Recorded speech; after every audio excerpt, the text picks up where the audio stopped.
Call this meeting to order. This is the work session of the River Edge Mayor and Council for Tuesday, February 16, 2016. Adequate notice of this meeting has been made by sending notice on December 18, 2015 to the Ridgewood News and the Record, by positioning on the bulletin board in the lobby of the Borough Hall, and filing a notice of the same with the municipal clerk. I would like to remind all members of the public that we have 3 fire exits in our council chambers, 1 on each side of the dais and 1 in the rear.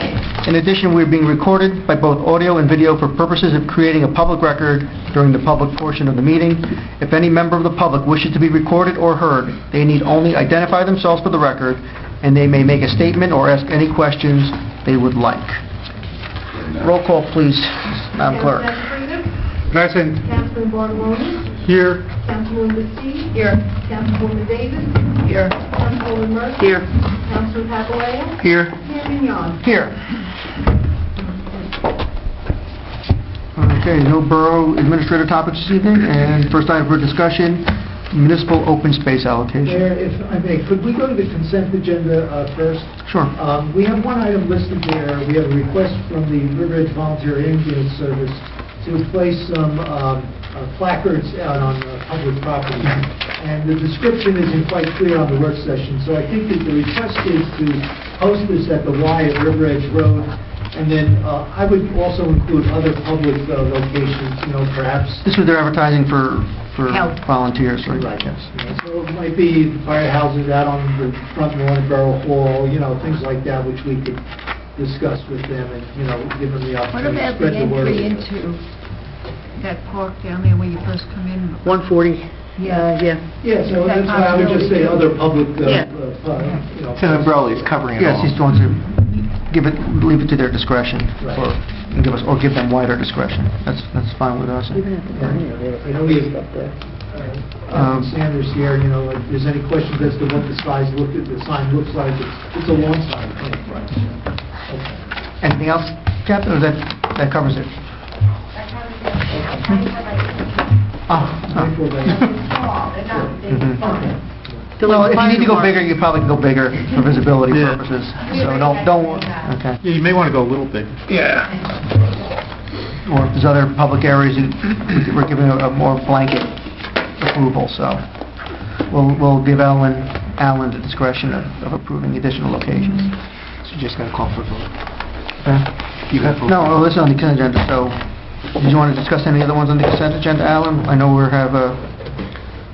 you're recommending we don't apply for transitional aid. Right, it's That's meant for, towns that are in dire straits, and then there's a very severe memorandum of agreement that the town has to sign with the state, giving up many of the responsibilities and authorities of the governing body in order to receive that. It's not something we'd be likely receiving anyway. Not likely at all. We're looking to, and I believe this came from the Personnel Subcommittee, recommending the increase in salary for the municipal prosecutor from $6,500 to $8,500. That is correct, yes. We're looking to approve the hire of Carol Byrne to the full-time position of records clerk in the police department. This is at the recommendation of Chief Caridi after their interviewing and hiring process. So the 4 items, do we have a motion to put these on for final adoption at the 8 o'clock meeting? Second. Any discussion? All in favor? Aye. Any Aye. opposed? Thank you. Right, Alan, back to municipal open space allocation. Okay, thank you. I have up on the screen here the requests by the various entities, and just as a refresher, this year's tax amount will be $145,238.96. We have a few years unauthorized amounts here that I've added in, and the total is $147,069.20. And these are just the requests that we've received to date. Subtracting those, it's a total of $146,633, leaves about $436.20. That would be unallocated at this point. Councilwoman? Alan, just a question. At the last budget meeting, there was around $13,000 that Rec thought was unallocated from the lightning detector system.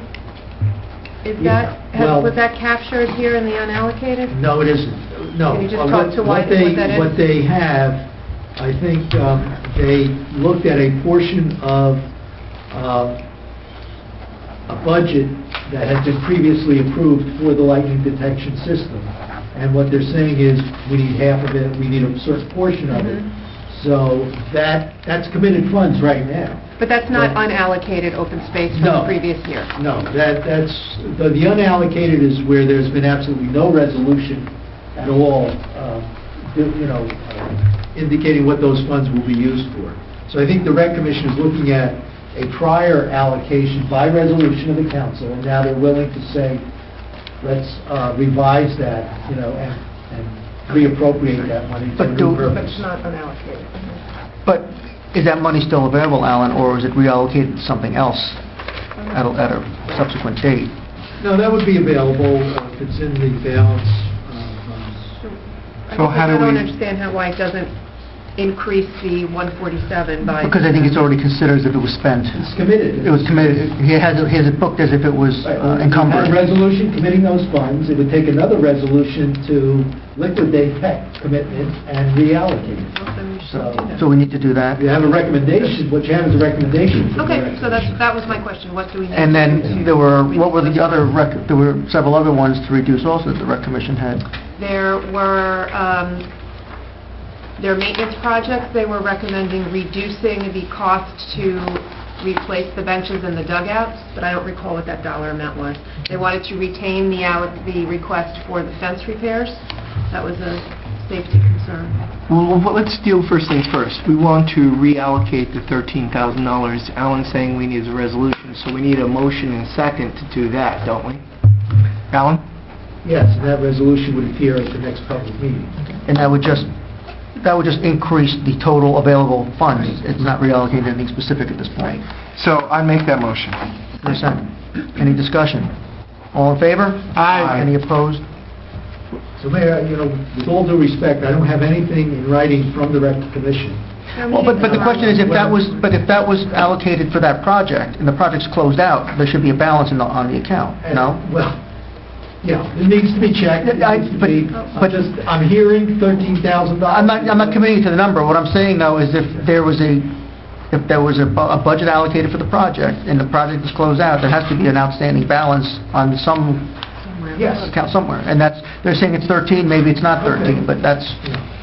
Yeah, the motion is simply to move whatever there is. Whatever there- Okay, And to report back to us with that What amount. they don't need. And then I guess we just need a writing on the other ones that they're recommending. Because- Can we make a motion and let them inform Alan during the week, and that way we could move forward with it? When is their next Tomorrow night. meeting? Tomorrow's Wednesday? Tomorrow Yes. night. That money would be applied to the KBG Well- project? Well, I think that'd have to be determined. Right. So I think I think tomorrow night they're going to probably be... Are you going, Councilwoman? I'm not going to do it. Well, you can ask through the chair that they, We've already had an Give us all the initial information conversation, and, so we'll follow. I'll follow and then up we can revisit this on Saturday. after. But we're still going to reallocate that money for the lightning detection into the general Right. open space account, and then we can decide how it gets finally allocated, and we get a better handle on what they want to do in terms of the remaining projects, because, and this will also have an impact on our overall capital budget as well, because it'll go back into how much we have to allocate for the lights or for the park, if that's what we're going to do. I think also, maybe at our next council meeting, we should continue with what Councilman Bartoloni brought up. There seems to be a disparity between the fields that the girls are using and the fields the boys are using, and how that money is allocated in rec, and there needs to be, that disparity, if it exists, needs to end. I don't know if that's something that the Rec Commission has to amend their policies for, or is it something that we can...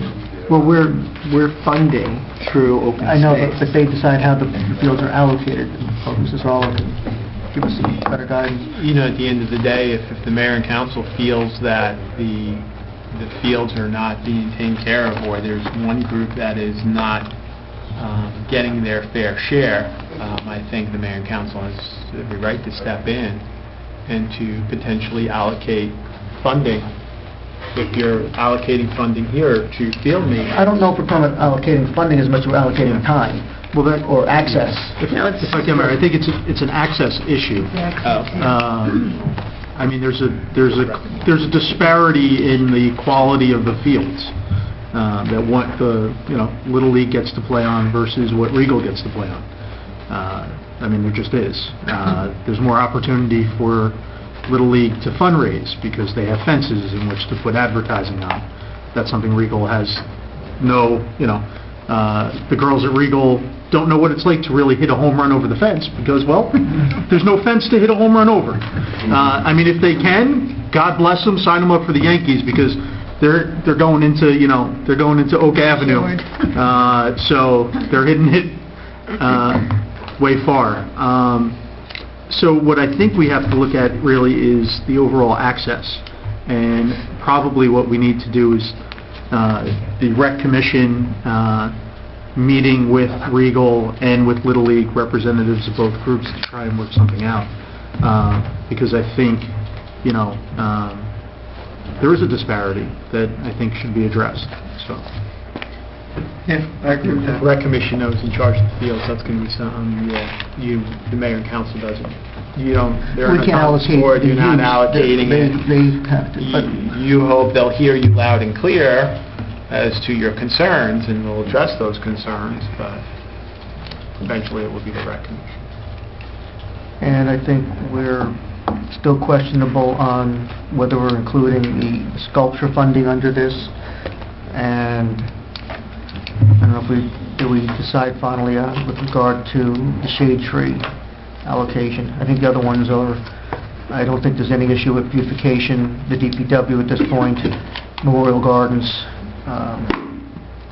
so we're probably just tightening up whatever the rec allocation is going to be. Do you need any other action from us, Alan, tonight? I was asked a question by the Recreation Director as to whether, and it's somewhat related just because of the KBG light project, whether we were able to change our application for open space from the Cherry Blossom Phase 2 to the KBG. Well, I had asked them if they would, that's something they consider, and if they decide they would like to consider that, and then we can approach the county. If it's doable, then we can pursue it. If not, then we don't. So I'll get back to the Rec. But I think the meeting tomorrow night, so hopefully that'll be something else they'll be able to... See whether that's a priority that they would like to establish. Because that was for this year's allocation we're talking about. Right. Which is probably another $25,000 or $30,000.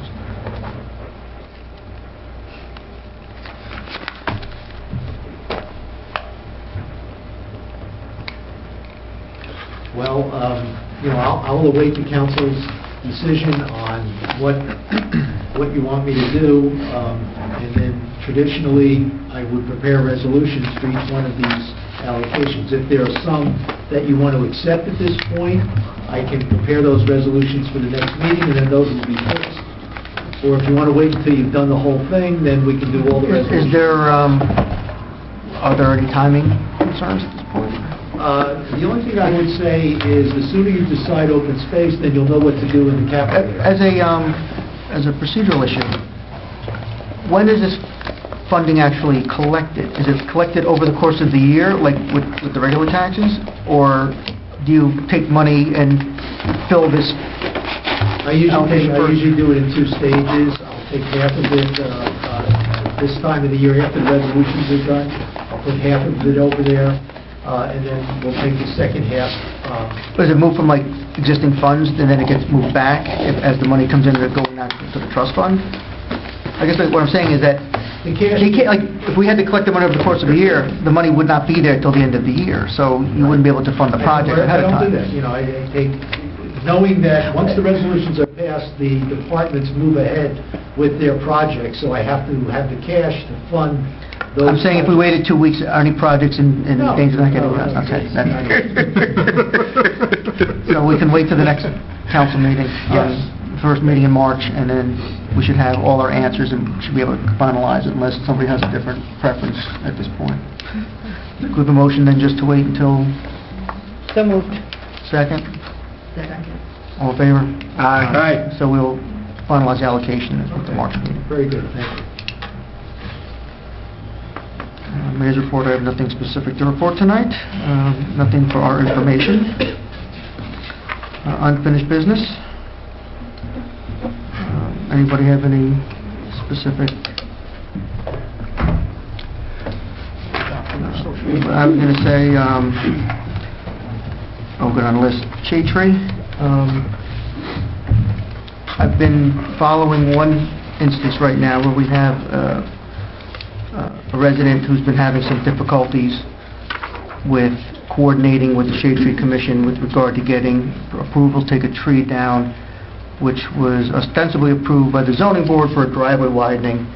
And there's been, again, typical, they didn't get information that they needed, so the Shade Tree Commission couldn't act, and then he said, she said about who didn't say follow up. But apparently this has been going on since December, and I was told by Liz Stewart that apparently everything is in order for the Shade Tree to make a determination this month. But I've said this before, and I think several members have mentioned this also. I think as part of, I guess maybe under the codification committee, since they're looking at ordinances, I would ask that they try to move up the Shade Tree ordinance to more of a priority level, to see if there's ways to improve the process for the way they handle these applications. I think we need to look if there's a way for clarify an appeal process. Is there any way to ministerially approve certain applications rather than having to go back to the full commission every time? Just things like that will make it easier for the residents. There's also, it becomes a little unclear, and I was unclear myself now, that between the resident and the Shade Tree people, is that if the Shade Tree Commission okays a tree to come down, then the borough will pay to have the tree come down. And I said, even if it's for a construction project, and they said, yes, but they won't take the stump out. There's just a lot of lack of clarity, I'd say, between the division of responsibilities and who pays for what. And I think in some cases, maybe the residents should just have the right to take the tree down and pay for it.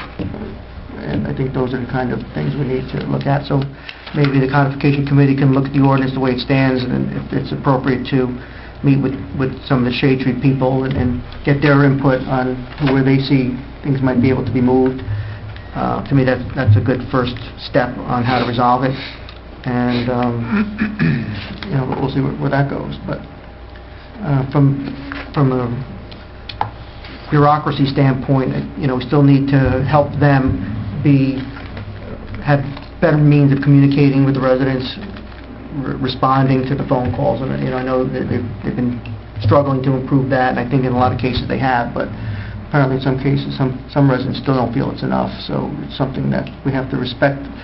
The Shade Tree people, we know they're the volunteers, they have limited time, and we have to find a way to at least speed up some of the communications. And if information isn't specifically needed for the commission to act, and we need to have a clearer process so that the residents are more aware of that, and not waiting for a meeting with the expectation they think their issue was addressed, and then finding out 2 or 3 days later, oh, we didn't have the information, come back next month.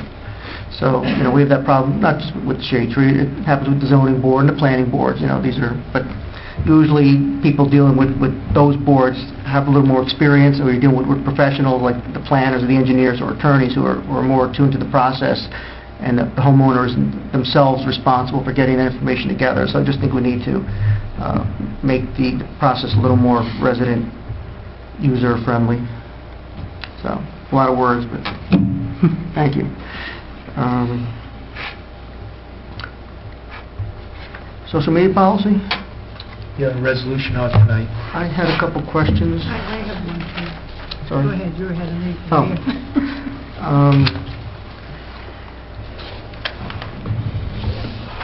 And maybe I just misreading it, or maybe it's not clear to me. Under item 8, it talks about the mayor designating this liaison, who I guess is charged with oversight for some borough social media accounts. because then it goes to item 12, to talk about the borough administrator or his designee monitoring the content of all the sites. And then the borough administrator is the one authorized to remove prohibited content in item 15. I don't know, what was the intent to give that discretion to Alan, or is it to this? Well, yes and no. The liaison's function would be to write what would be on the borough's main Facebook page. We didn't feel, I think, in drafting that was a responsibility we wanted to burden Alan with. No, I don't. So we didn't list the borough administrator as that person. A lot of other resolutions and policies we looked at did, in fact, do that, and we did not want to do that to Alan. So we created another position who would oversee the posting on the borough's Facebook page. Now, the liaison would also review other borough Facebook pages, Twitter feeds, whatever, but would not have any authority over them. It would be a reporting function. Only the borough administrator, or in this case his designee, would have the ability to remove material that was offensive or didn't comply with the policy, and would have access to the passwords. So there is really two layers of oversight, and it was created, intentionally that way.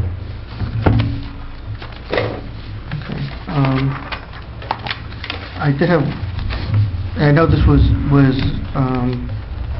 based on existing policies and then enhanced, I guess, as the committee felt necessary. There was something, and maybe it's in here or maybe it's not, but I saw a provision in some of the other ones where they specifically mentioned how it should be very clear on here that we'll always say that, let me find the number.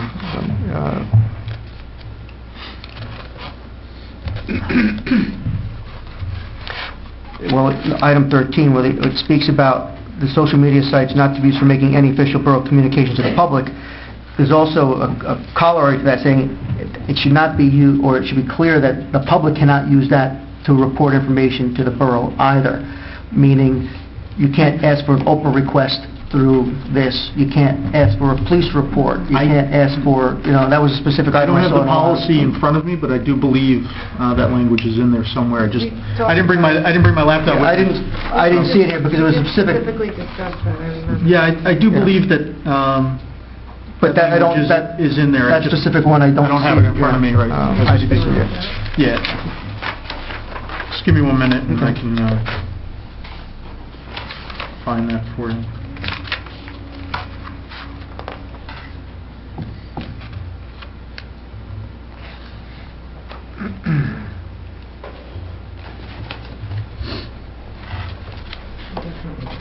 Yeah. Ed, Mary has a question. Yes, sir. Can I do my question now? Sure. I may be also reading this wrong, but on 21, it has a list of things that are prohibited and subject to removal, Yes. and number J was photographs or videos. Yes, I was And the going to only get to reason I that. questioned that was, I know like on River Ridge Day, the ambulance corps would put out a picture of the ambulance and the members there, and the fire department also, so I was wondering why that was in there, if I'm reading it correctly. Some of the things that you got to be careful with the fire department, I've had in some other towns where you've had some fire members have taken photographs of an accident scene. Well, that's and so forth. another... Yeah, that's Yeah, specifically so excluded. we gotta be That's careful. specifically But listed. I agree with Mary. And I agree with that. I think that maybe that we don't need J if it's covered what's specifically prohibited as far as It's in we have workers' 22 covers compensation exactly what cases you were or talking about, yeah. litigation. And again, it depends on, obviously this is a baseline policy, but it's going to become, adopted by resolution, so we have to adhere to it. and people can make of it whatever they want to, and even something where it says spamming or repetitive content, if we put up there every week, join Revis, someone can come back and say to us, that's repetitive content. I mean, or, you know, if somebody wanted to be a needler about something, those are the kind of things that are,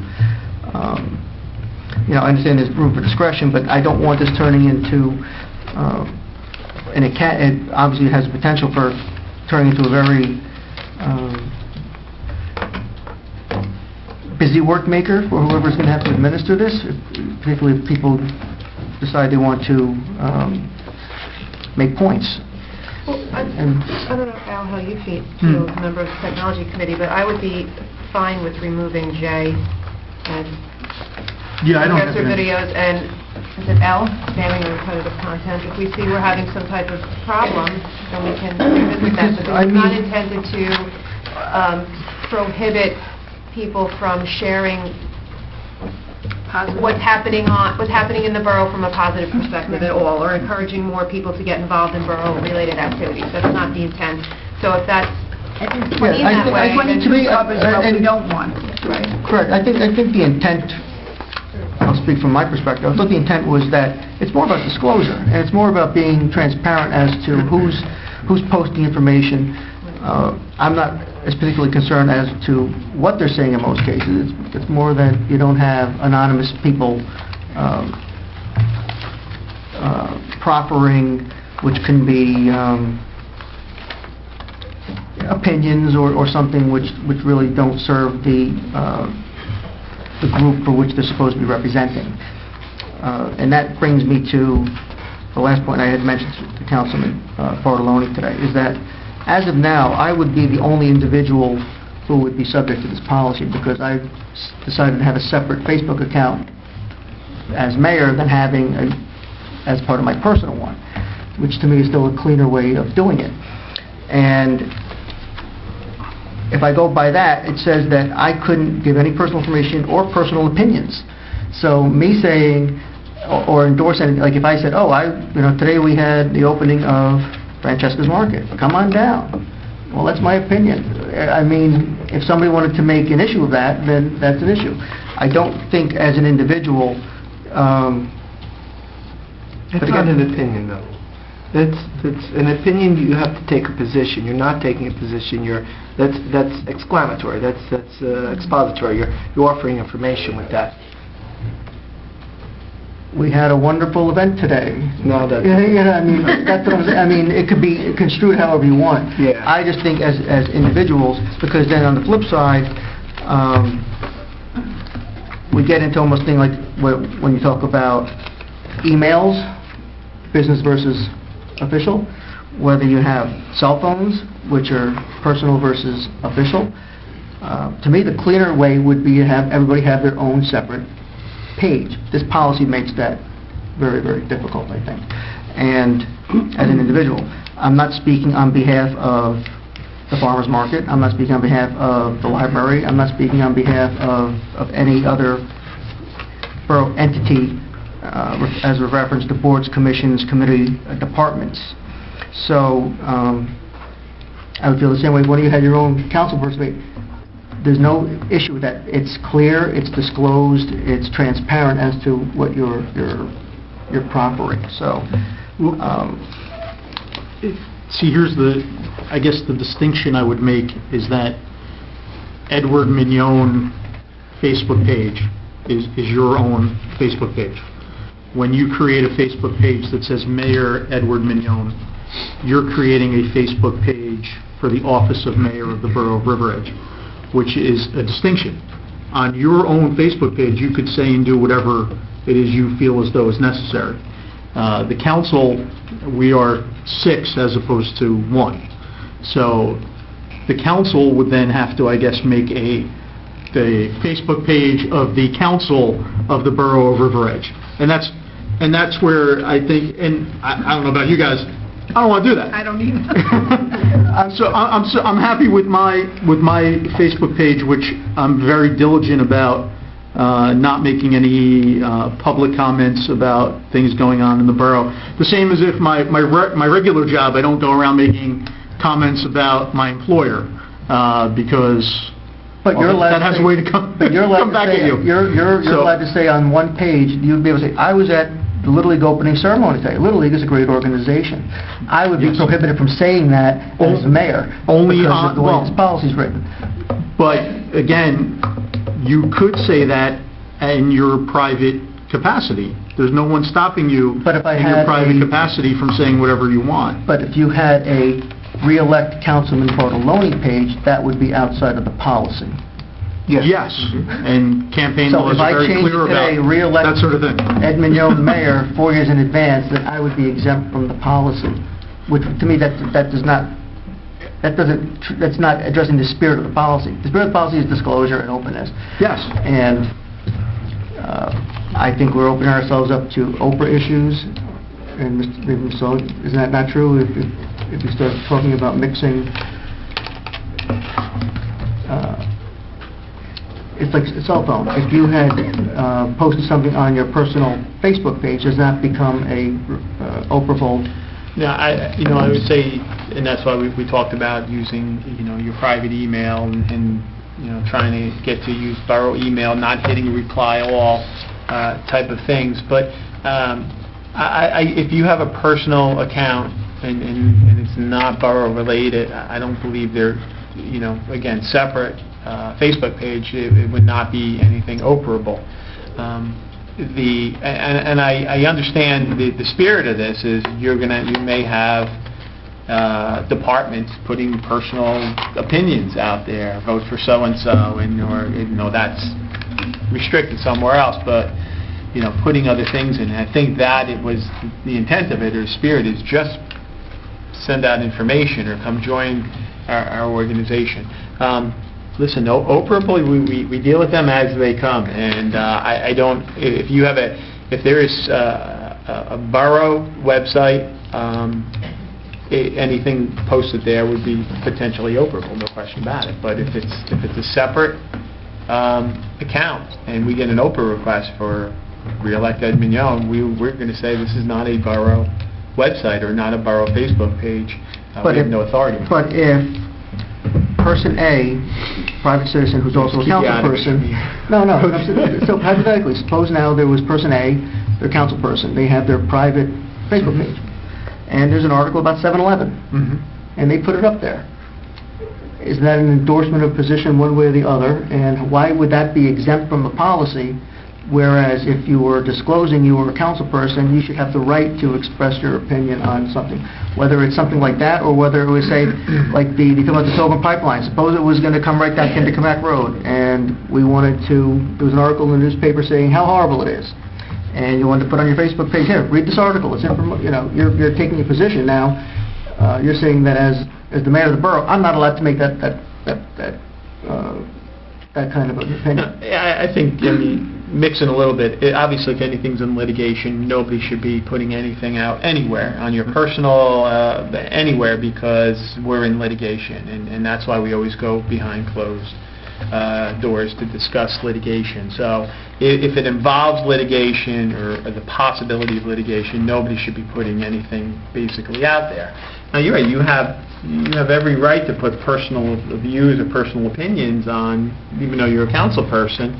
You can still obviously have an opinion as a resident on certain things that are going around town. But again, that would be for your personal email. But if it's litigation, you're talking about like a 7-Eleven. Again, that shouldn't be. the objective of the policy was for disclosure and transparency, and I think in this respect, it doesn't meet that objective. It certainly does with all the other groups, because you have multiple people who may be operating them, or you don't know who is hiding behind the moniker of River Edge whatever, and that's what this was meant to address. It doesn't, and I don't know if it should. I mean, I'm going to err more on freedom of speech, even if I don't agree with what people say. And there's going to be people, and we've seen examples where people say stuff on their personal Facebook page which blurs the line between a public responsibility and a private responsibility. So, Well, I'd like to also talk about 22, because 22 says employees are prohibited from publishing or sharing any photographs, pictures, digital images, or audio recordings of any crime scenes, traffic crashes, arrestees, detainees, or job-related incidents or occurrence on any website, and it goes on. Well, here is the River Edge Volunteer Ambulance Corps, and I also have the River Edge Fire Department. Now, the River Edge Fire Department, they have a structural fire as one of the photos, but they have to take that down. For the River Edge Ambulance Corps, they have a picture of the River Edge Fire Department at a fire call. So, but they have to take that down. Does that, are we now prohibiting them from doing that because the language seems to, but I'm unsure? But again, we're investing that decision in Alan, who's going to have to make that determination on whether it comes down. That's something we want to do. And I think if you have somebody that's you go back to the ambulance thing, and if there's a car overturned and you see the license plate, I think that's a problem.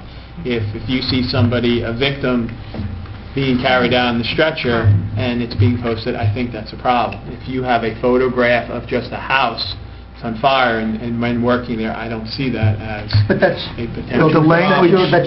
that's your... Well, that's where they're going to need to have Well, someone except monitor this. but now, do we want to get to a point where we're going to have to expend borough resources to have these things determined? Whether it's Alan's time, or whether now he has to go to you to get an interpretation whether something meets the policy or not. I mean, I just think we have to be careful. I don't want this Here's the being- distinction, though, and we keep talking about First Amendment rights.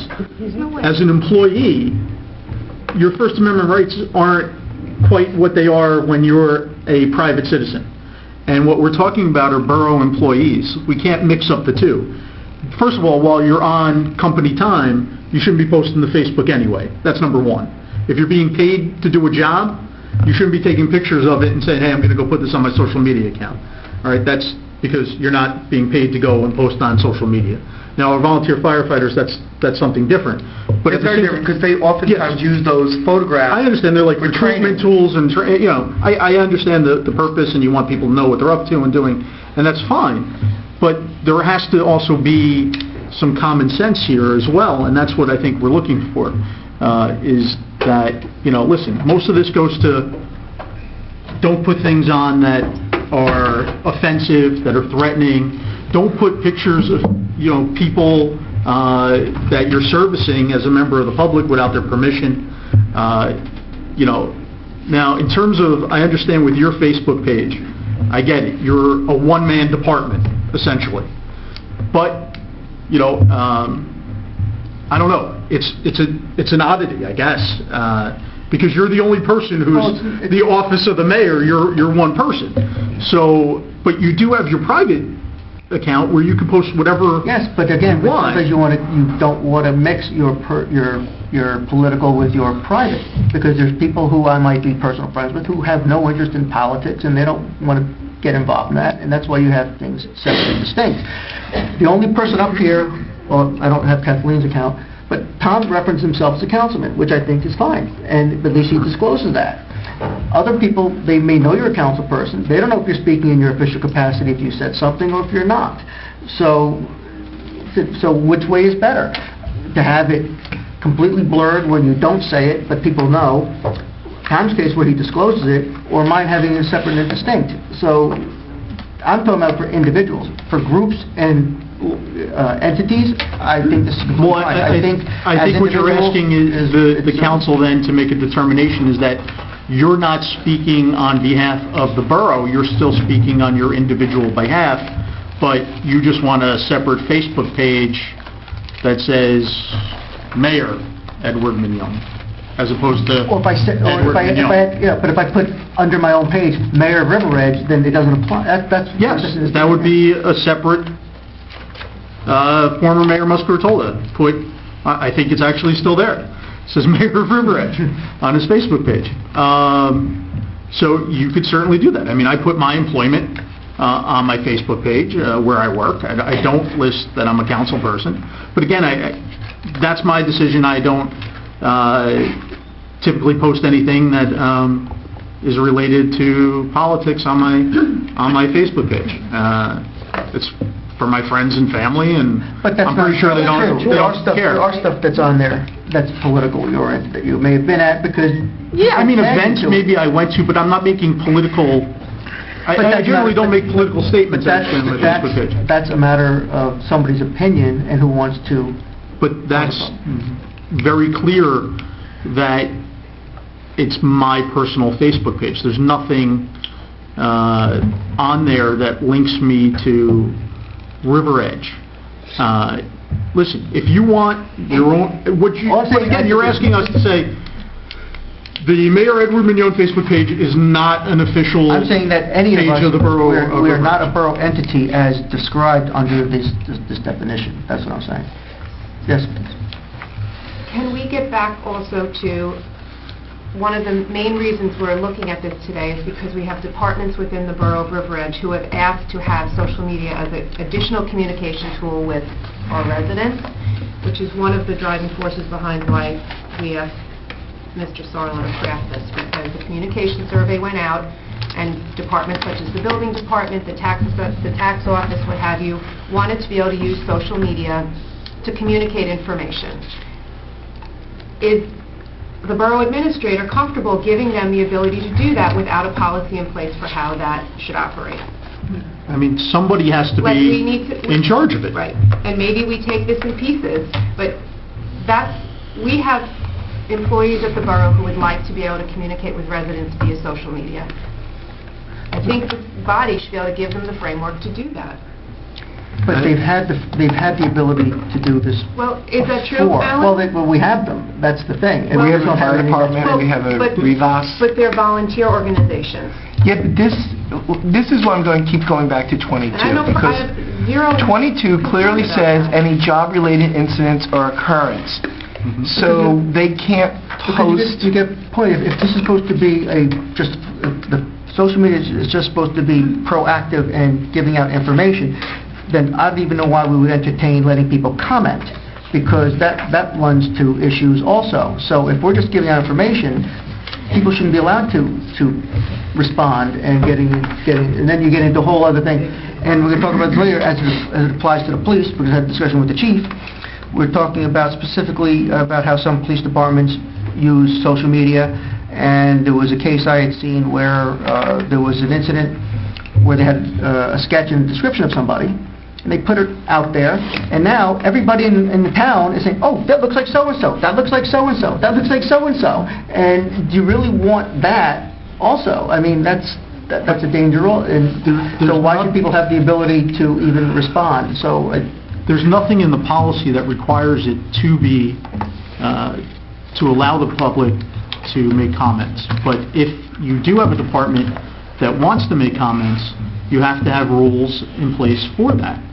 I mean, this policy, we know that if you don't have rules and regulations in place, things can go badly with Facebook pages. I mean, we saw it in the last, election cycle, yes, but where borough Facebook pages were being used to put forth political messages. yes, and but if that was, and I don't disagree with you, but I'm saying that's where you talk about transparency and disclosure. So if that was clear and people had to identify themselves, at least then you know where it's coming from. And But you still need someone who says, you gotta get that yes, off. Yes, So but Who's the arbiter of that? Who will be the decider of that? that's different if it's coming from that would be the borough administrator Alan, have you agreed to this? But that's different than you're right. or his designee, And who would that be? whover he appoints. Alan, any ideas? That's a full-time job. Well, There's companies that are hired to do this.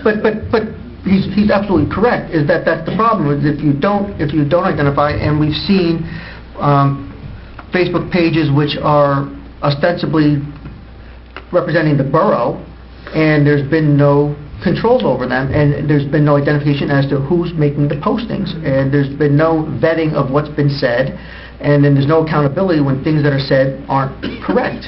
So we do need that kind of oversight. I'm just trying to figure out what's the happy medium here.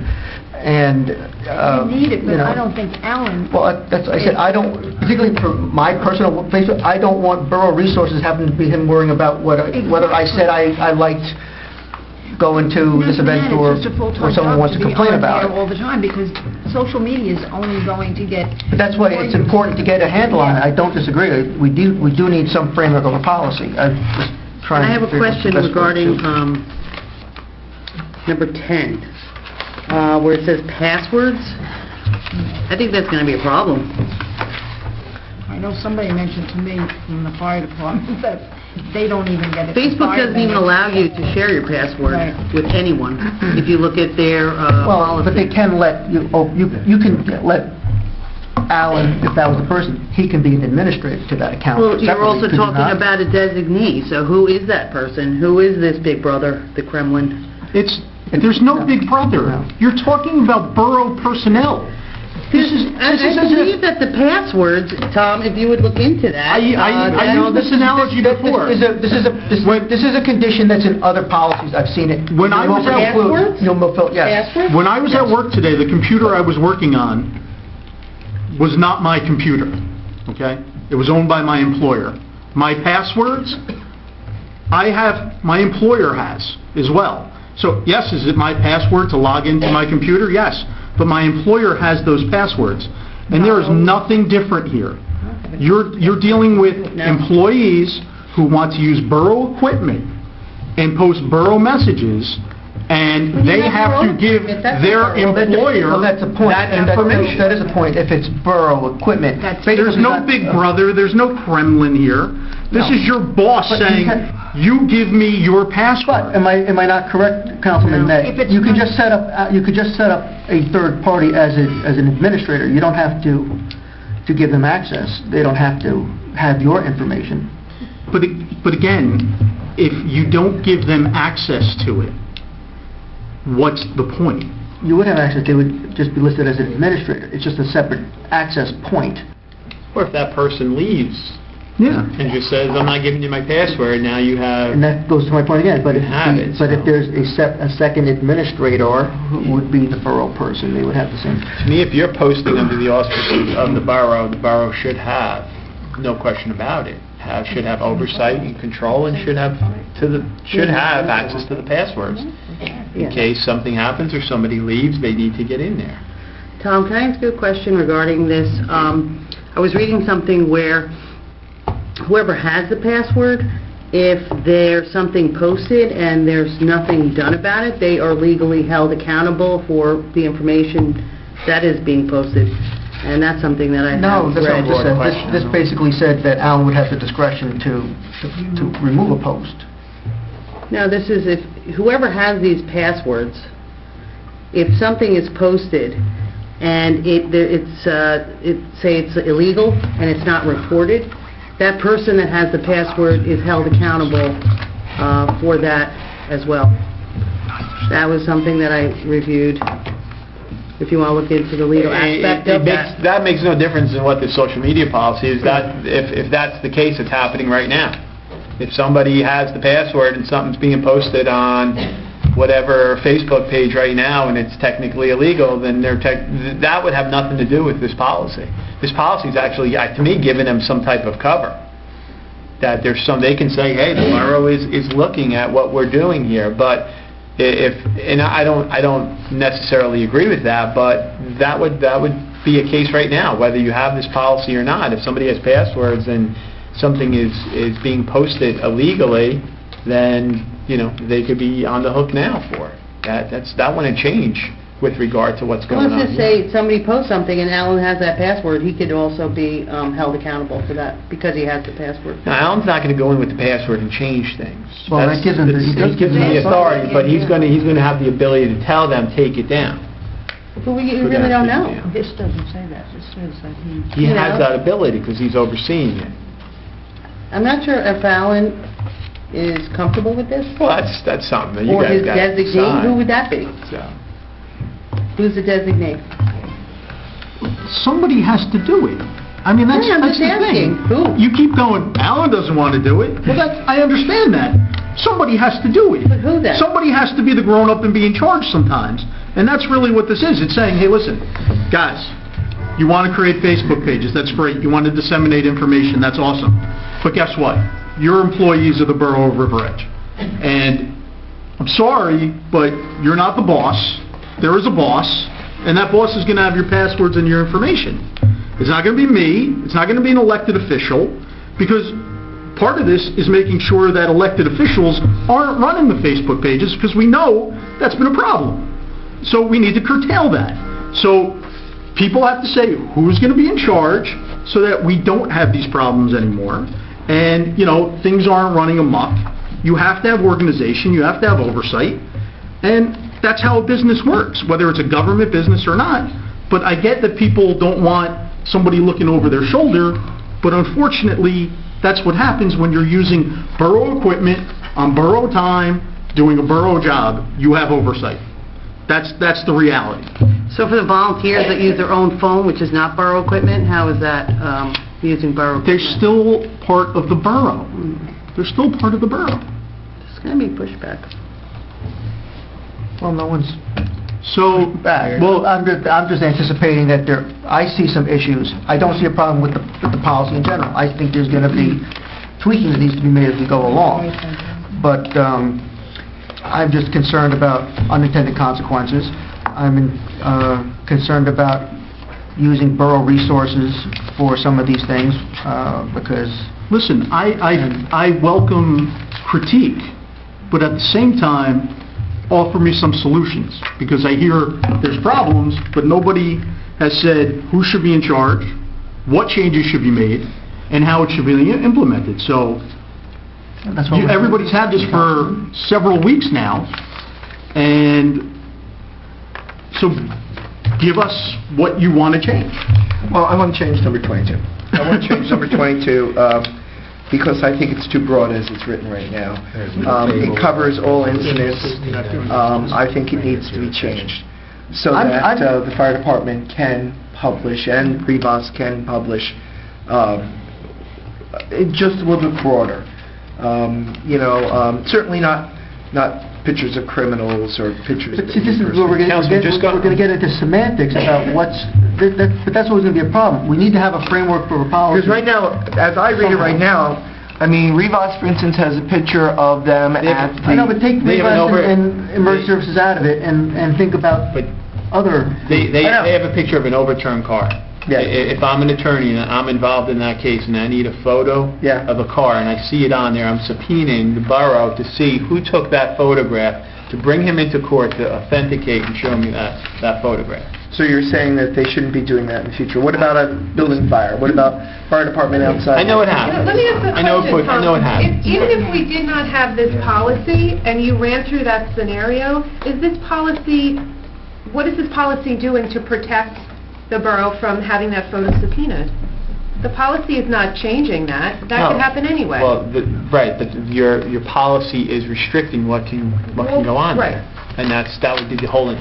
That, to me, was the whole intent of the policy, is putting some oversight. It appears you don't really want oversight. No, we do want... on the We don't want oversight. I don't know if we want restriction. Yeah, well, I'd much rather... This is where the fine line is. When does oversight become overregulation? See, I think what we should be saying is that... Well, that's what I'm saying, and that's where we're trying... That's where you're trying to strike. The borough and council should have the authority to ask for a picture to be taken down, not to prohibit all photos of all incidents. That's where the person's overseeing it. You've now put either a liaison or an administrator to potentially...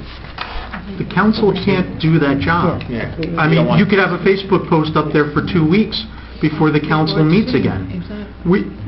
We're a deliberative body. We can't do that. We need one person to do that. I mean, there's just some things that we just can't do. It's not possible. Somebody has to do it. Well, then what would be the costs if we now give that job to, say, the deputy clerk? And how often would she be expected to supervise these sites? And I think that's a good question for us to make. Well, that's the other question. Like you look at number 12, it says the borough administrator or the deputy shall monitor content on all...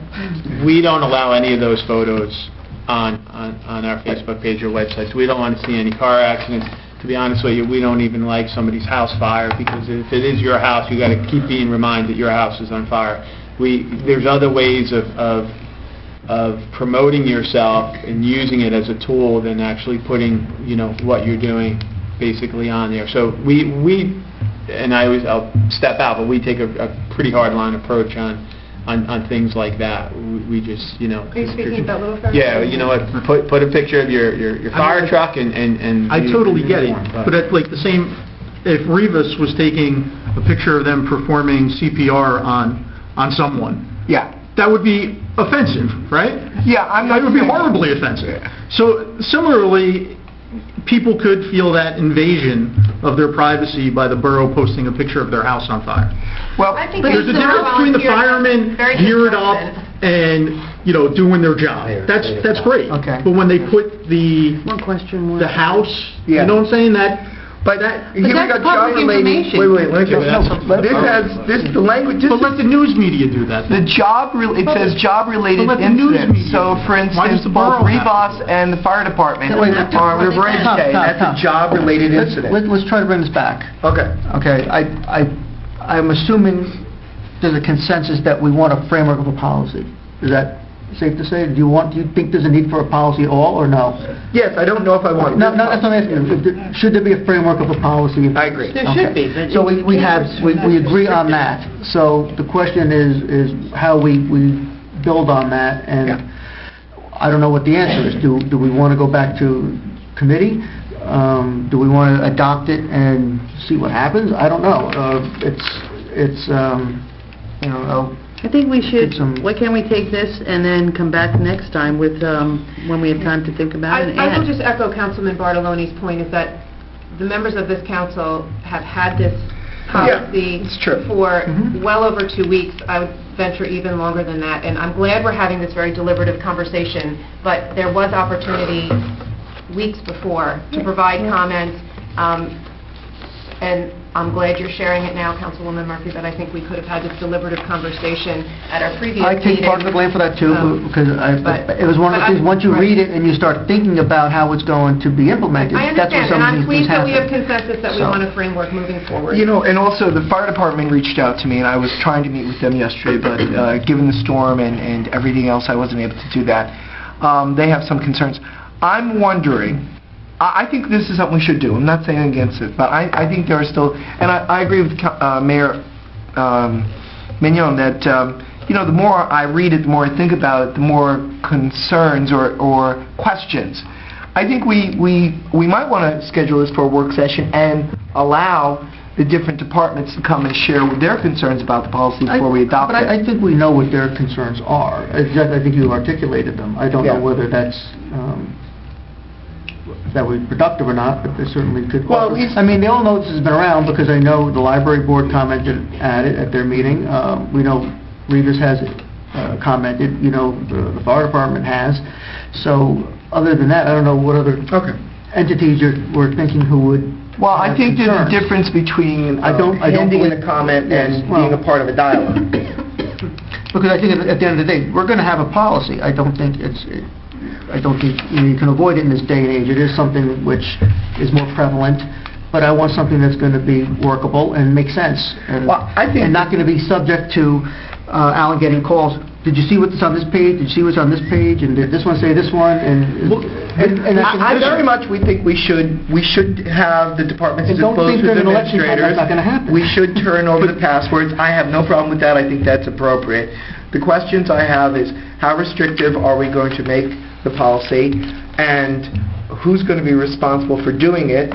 And where are we going to And I pay? think, well, that's what I proper, and I think. think we should talk to Stephanie and Judy, because to me, they would be the most likely Yeah. people, and whether it's accepted. But that's what- And that requires compensation, then we gotta talk about that. I mean, that's fine. I'm guessing everyone wants it, just my takeaway, you want it less restrictive. For now, I mean, we can always make it more restrictive You're later. not quite sure who you want to be in charge of it. You're guessing the borough clerk as opposed to the borough administrator. Is that fair if I'm Well, I think following the the clerk is council's going to be the one sentiment? who's ultimately responsible for the website and all that kind of information. The clerk is the repository of information, not the administrator. So whether something is informational in nature, whether it's coming out from the borough or not, it's going to be coming through the clerk, not through the administrator. It's my thought, too. Okay, we could do that. Anything else? I mean, that anybody... I mean, you could just say, we could do this in 5 lines and go, please turn over your passwords to the borough clerk and put your name up there if you're so inclined, and call it a day for the policy, because, I mean, that kind of seems what you've taken it down to, is that, we just want to know who posted what, but only if you're a borough employee, but not a volunteer, and if it's going to bother you too much, we don't want you to do it either. No. I mean, that's kind of what it seems I think like. number 21 is great, you know. I think essentially just to remove, you say in 21, all comments, articles, and like posting social media by departments, and they're blah, blah, blah, that must be civil and unbiased, and then you list the things that are subject to removal.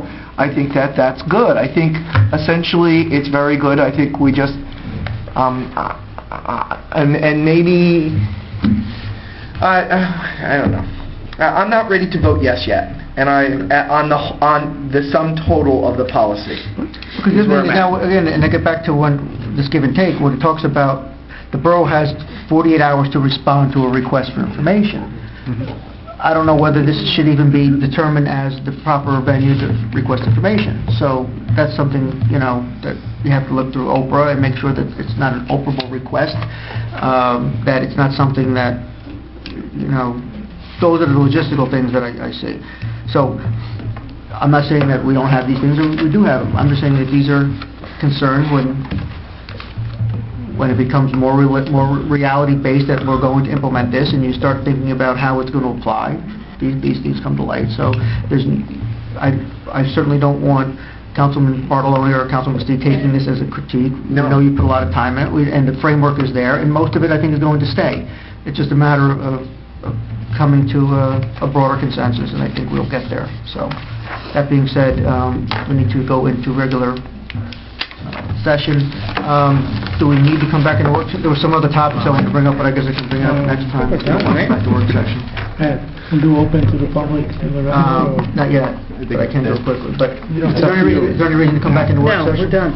Because I had some issues, but we'll bring it next time. Okay. I'm going to open the work session open to the public for any So moved. comments. But, we are going into our regular meeting, and there'll be 2 more opportunities to be heard. Yes, ma'am? We did want to speak about an issue, I don't know. You can do it now, or you can wait till it doesn't really matter. Feel free right now if you'd like. Okay, great. Got my notes. We are Pat and Dennis Young, and we live at 96. Yeah, please come to the microphone because it doesn't record well otherwise. Repeat your name, please, ma'am. Pat and Dennis Young, and we live at 95 Lakeview Street for the last 20 years. And I'm a little embarrassed to say this is our first council meeting, so I'm not sure if this issue has been brought up in the past or not.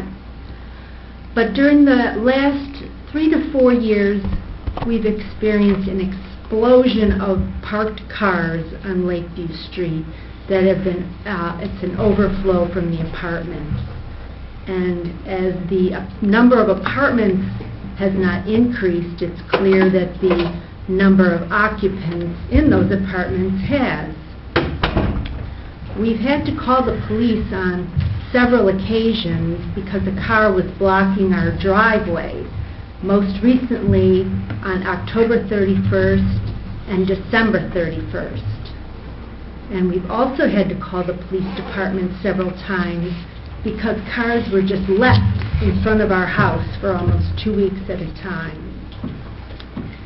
We often see a car with New York license plates parked on Lakeview that has a Riverdale sticker on the back.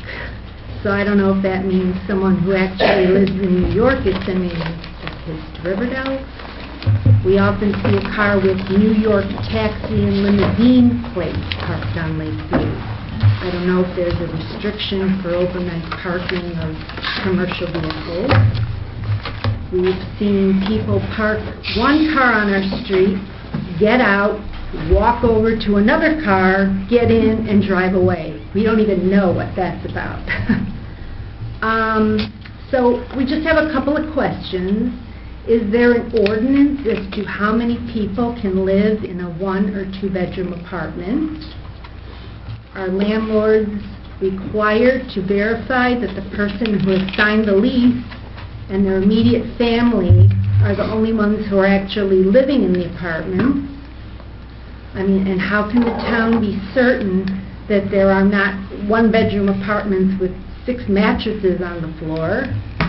I mean, I'm sure that would violate several fire code regulations. Can we just let Mr. Sarlo address those first 3 points? You're talking two different things about parking, and then now we're talking about housing ordinances and potentially So build up with the whole thing. illegal housing. I saw the split, let him explain your first part, so.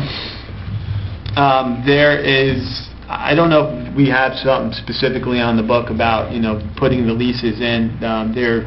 There's obviously an occupancy and anything if it's a 1- or 2-bedroom, but there's really no occupancy as to how many people can be residing really at one apartment. There's really nothing there. If they want to throw a mattress down on the floor, they can. They're not converting it into another bedroom.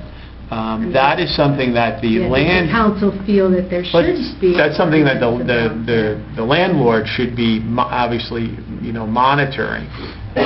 But I don't know if the mayor and council has the right to restrict how many people can live in a 1-bedroom house. 4 people, 6 people, so that's something, obviously, if it becomes a safety issue or a fire hazard issue, then the answer is absolutely, yes, you can have, not subletting of 30 people, but if you have a family of 8 people and they want to live in a 1-bedroom or they can only afford a 1-bedroom, how do you say no to them that you're going to put double bunk beds and someone's going to sleep on the floor or on the couch?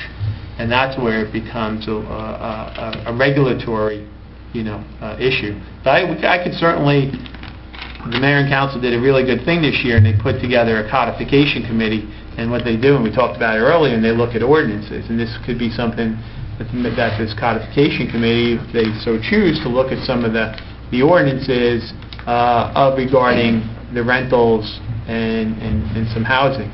And we can look at it. But I don't know if that will correlate to your problem, though, or to solve your problem. Well, we also had a suggestion that possibly the town could institute a policy requiring a sticker for, River Edge residents only for parking on Lakeview, Bogert, and Reservoir between 2 a.m. and 6 a.m. That's something that's been explored in the past. So Chief Curdy's here tonight. It's not something I know he's generally been in favor of. Who has not been? Chief Curdy of the police department. He's sitting right behind us, and I saw him shaking his head no, because we know this is an issue that he doesn't necessarily agree with. I don't know if and personally, I don't know if I agree with the chief on this, but it's something I think. Hey, we can't have a dialogue with the chief. But many towns in Bergen County, we understand, but we're not going to have that discussion tonight, but I think that's something that the council will look at again, and looking at whether that is something that makes sense for us. And The problem is getting... But it may not be the panacea either, because you don't know. Like I said, we've been here 20 years. But it is something that the council can It's look at. been wonderful up until the last couple of years.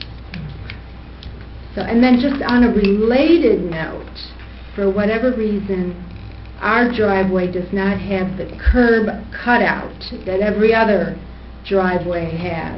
And, it never was. I feel it should have been installed when the curbs were put in way back when. And I feel that is one reason why our particular house seems to get more people blocking our driveway than the other houses. Additionally, our driveway goes down at least 50 feet. But you're saying you have a full-height curb across your entire Yes, frontage? we do not Yeah. have a cutout. Yep. So at night, It's one of those people- curbs that are concave, you know, it's... Is it asphalt or is it a concrete curb? concrete. And so I feel that, we definitely have a problem more But than that's- anybody that's- else. But you People- certainly can change that anytime you like. That would not be a borough responsibility. Even though it should have been installed. I mean, way I don't know back why when. you would have built I a know, house I without a wasn't driveway, way but... back when. I'm just um, asking if the I mean, town would... if there was a borough road improvement project and we were replacing curb and sidewalk, it wouldn't cost us any more or less to change it, but that's not likely to be the case. And, you're permitted by ordinance to have an opening of a certain size. You can go to the building department tomorrow and ask for a permit to change that, but obviously it would be your responsibility to do it. But there's nothing to say or to stop you from pursuing that. I don't know why it would never have been there originally. Right. Okay, we've said our piece. No, I've heard that as well, so thank you. All right, thank you.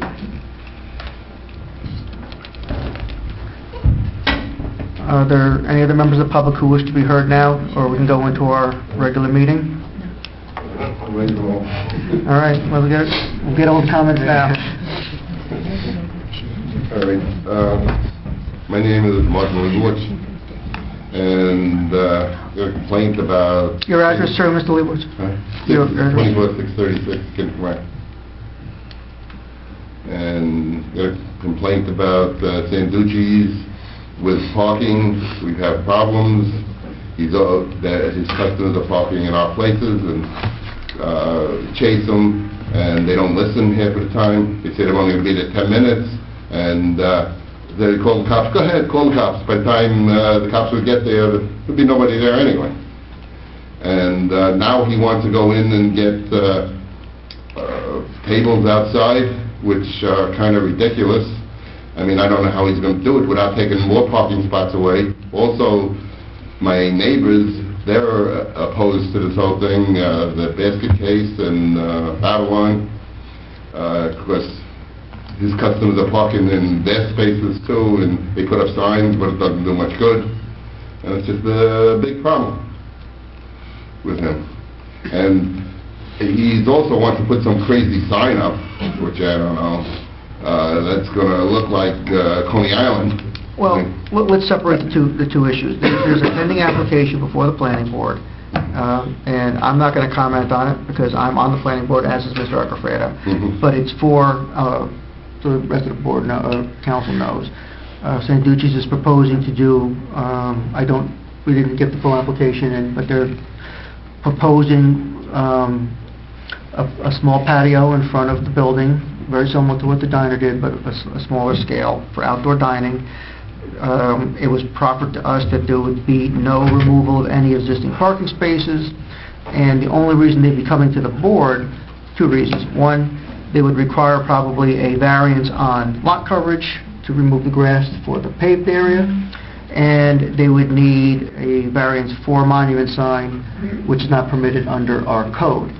Monument sign, we haven't seen the size. I believe they did say, Mr. Costa said it was going to be very similar to what was proposed and approved for the diner, about that size. And Mr. Costa hadn't seen the site plan yet, and obviously the big concern there is whether it affects line of sight in the driveways. That being said, the planning board has no jurisdiction over whether or not to approve the outdoor dining because that's per our ordinance. The ordinance was written so that the seats on the outside do not require additional parking spaces. So the planning board would have no jurisdiction over that. They really would be probably looking at a variance for lot coverage, and I don't know what the degree of that would be, and the board will have to decide that when they hear it, but that's the gist of the application at this point. Now, when was this ordinance made? Because it doesn't make any sense. Why 2 or 3 years ago. First of all, he doesn't have enough parking to begin with. That's irrelevant. That's for the planning board. We can't control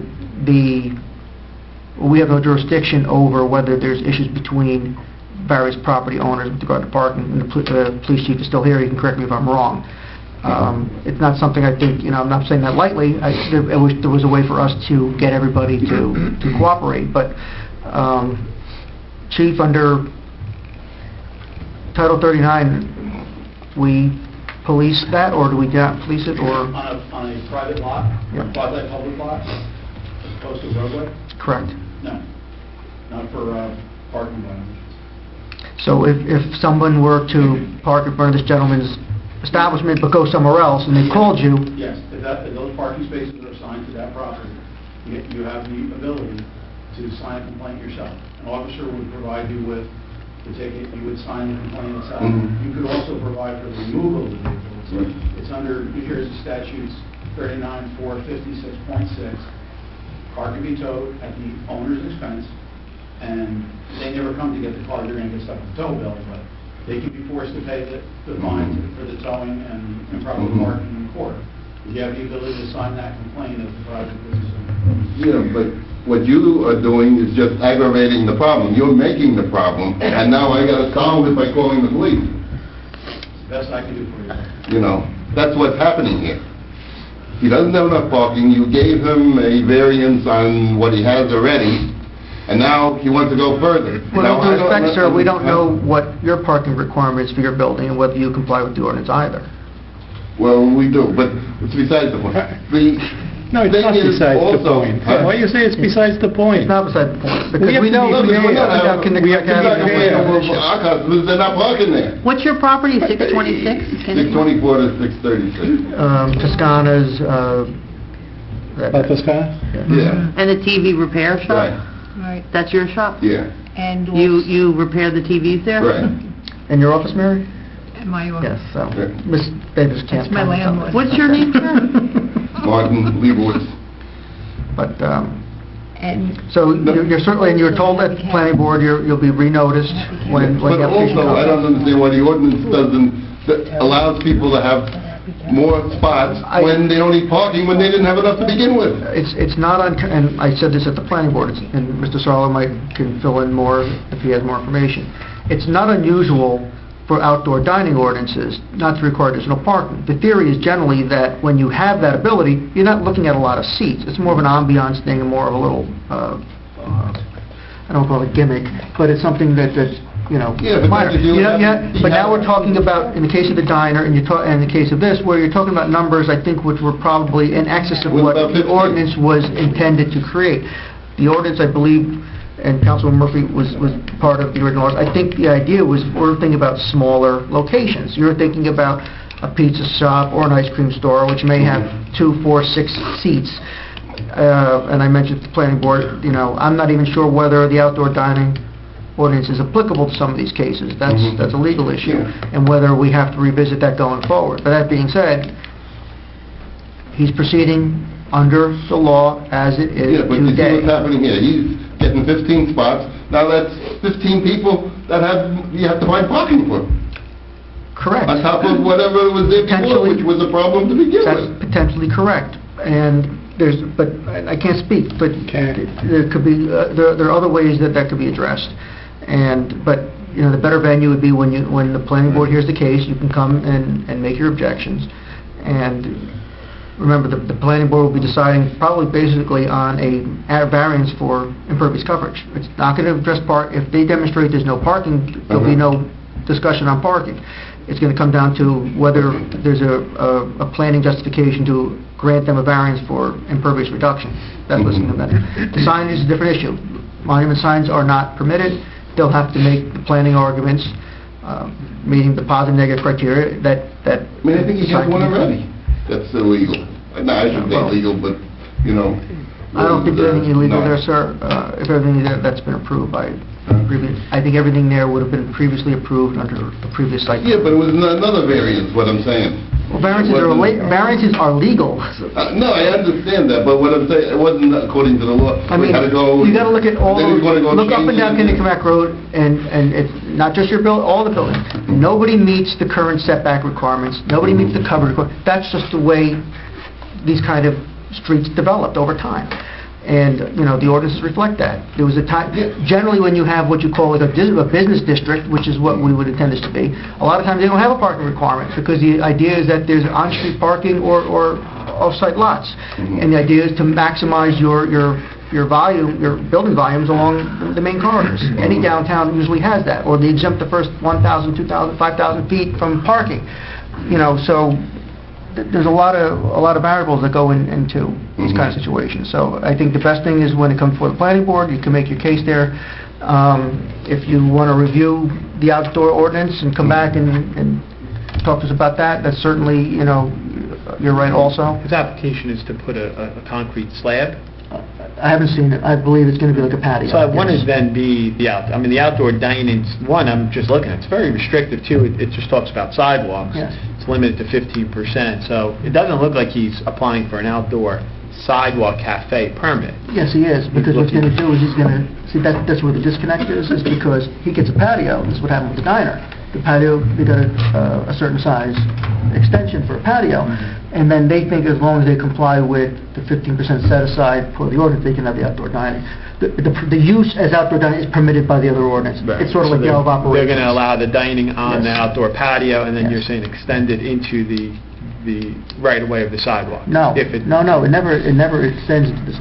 Our ordinance prohibits on the sidewalk, if you read it. It prohibits in the right-of-way, which Yeah, doesn't in the make sense. right-of-way, but... The idea there's gotta be usually a is for outdoor 4%. dining is to have it in the right-of-way, but that's not what our ordinance says. It allows it in the right-of-way. No, it doesn't. It prohibits in the right-of-way. Only, it's, I think, a certain amount of feet. Yeah. I'll look. But That's it for anyway, another day. that's another discussion. Anything else, sir? No, thank you. Go to the planning board.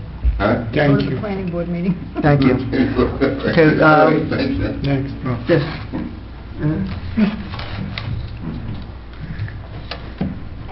Donna Sanders, Councilmember Gray. Please come up, because, or else Stephanie's gonna yell at me when she can't hear the tape, and... I just want to make a comment.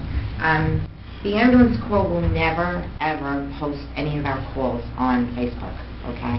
I don't know if volunteer organizations are subject to HIPAA, but we abide by HIPAA guidelines anyway. So you'll never see a car accident or a patient on our Facebook. I just wanted to make sure that you're all aware of that. I never in No, a but I million know years you thought were- that you would you were saying, ever you know. do, no, what I was saying was, I was making a comparison that I'm sure you never would do something like that. Never. And there are equivalents, though. I mean, somebody who's losing their home in a fire is losing treasured memories. And while you could say it's a public event, that is the purview of a news media. It's not necessarily the purview of a government organization to post pictures of that. So although I understand that the fire department does post those pictures and they have a long-standing practice of doing it, maybe it's not the best position to do. There's a difference between them gearing up and taking pictures of themselves, but when you start taking pictures of people's private residences that are really, that family is sustaining a huge loss, maybe they should just back off on that. And maybe that's something to consider, maybe not just on the social media policy, just in a general policy, that maybe it's just not the right thing to do. Just to set the record straight, I'm not talking about fire department. I'm talking solely about the ambulance. I know, I was just making a comparison between... And I want you to be aware where... Oh, yeah, no, I was just making like I said, I never in a million years would think that Right. the ambulance corps would do something like that. And a suggestion, and it's just a suggestion, why don't you think about having each department head who has a Facebook page monitor that site instead of putting it on the general clerk. So in other words, the fire department, the chief would be, and the ambulance corps, the captain, the police department, I believe that's the way the ordinance was written. They would. They would. It's just that someone needs general... But you still need that borough oversight for all the departments. Because you would have That's why Facebook Mr. Negri pages. seemed to be the logical, he's the borough administrator, but again, you heard the discussion. You would have Facebook pages created not by just municipal departments, but by volunteer organizations as well. So there isn't a department head per se. So that's why you need but yes, the policy does incorporate that the department heads would monitor their own. Okay, that's fine. I just wanted to let you know that... No, we understand. No, It wasn't, most of this was for illustrative discussion Right. purposes, and Right. we're trying You were to... using the ambulance corps. Well, we're using... Thank you. Any other questions or comments from the public? Hearing none, can we please adjourn the work session? So moved. Second.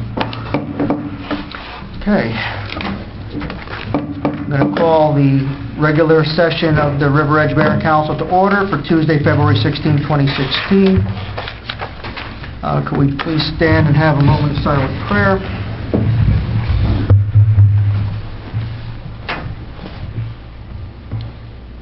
Could I please ask Mr. Sarlo to lead us in the pledge flag?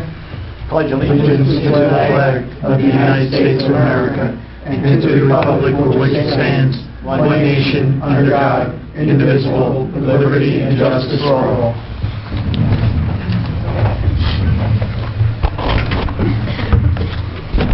Adequate notice of this meeting has been made by sending notice on December 18, 2015 to the Ridgewood News and the Record, by positioning on the bulletin board in the lobby of the Borough Hall, and filing a notice of the same with the municipal clerk. I would like to remind all members of the public that we have 3 fire exits in our council chambers, 1 on each side of the dais and 1 in the rear. In addition, we're being recorded by both audio and video for purposes of creating a record during the public portion of the meeting. If any member of the public wishes to be recorded or heard, they need only identify themselves for the record, and they may make a statement or ask any question they would like. Madam Clerk, please call the roll. Councilman Rivera. Present. Councilwoman Loney. Here. Councilwoman Bastille. Here. Councilwoman Davis. Here. Councilwoman Murphy. Here. Councilman Papalero. Here. And Mayor Mignon. Here. Can I please have a motion to approve the minutes of the Mayor and Council work session and regular meeting of February 1, 2016? So moved. Second. Sorry. First, motion and second. All in favor? Aye. Any opposed? Any abstention? You abstain. Abstained? Was not a part of the... Oh, okay. One abstention. We have no proclamation or awards this evening. We're going to open up the meeting for public comment on any issue on the agenda specifically. Can I have a motion, please? So moved. Second. All in favor? Aye. We're now open to the public for any comment or question regarding the agenda this evening. There'll be another opportunity for you to ask any questions or address any other issues later on in the meeting. Seeing no request for comments, can I have a motion to close, please? So moved. Second. All in favor? Aye. Appointment of personnel changes. May I please have a motion to approve the hire of Robert Palazzano, 30 Engle Street, Tenafly, as part-time police dispatcher at an hourly rate of $16 with a 6-month probationary period effective February 17, 2016. So moved. Second. Motion and second. All in favor? Aye. Any opposed? Do I need to roll calls on? No. Can I please have a motion to approve the hire of Matthew Jung, 454 Van Rensselaer Court, Ridgefield, as part-time police dispatcher, an hourly rate of $16 with a 6-month probationary period effective February 17, 2016. So moved. Second. All in favor? Aye. Can I please have a motion to approve the resignation of Mary Davis from the Traffic and Safety Committee effective February 1, 2016? So moved. Second. All in favor? Aye. Can I please have a motion to approve the resignation of Bill Haggis from the Planning Board as alternate 1 effective February 2nd, 2016? So moved. Second. All in favor? Aye. Can I please have a motion to approve the increase in salary of Andrew Samaluka, Esquire, the municipal prosecutor, from an annual salary of $6,500 to $8,500 effective February 17th, 2016? So moved. Second. All in favor? Aye. Any opposed? Can I please have a motion to approve the transfer of Carol Byrne, part-time deputy court administrator, to the full-time records clerk in the police department at an annual step 1B scale salary of $34,797 with a 6-month probationary period effective February 17, 2016. So moved. Second. All in favor? Aye. Any opposed? We have various correspondence on file with the Borough Clerk's office from the Board of Chosen Freeholders, from Mr. Haggis regarding his resignation from the Planning Board, and another letter from the freeholders regarding a resolution they adopted, number 110-16.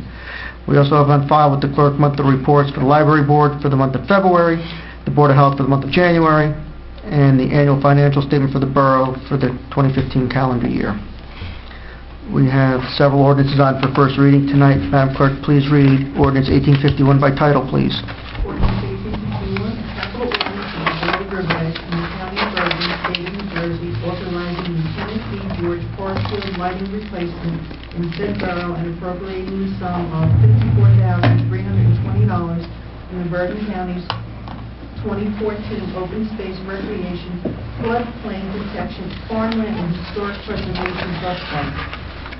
Alan, this is for the match for the grant, or is this for... No, this is for the grant itself. We received the contract in the fall of last year. So this is for funding for a Bergen Open Space grant we had requested and received.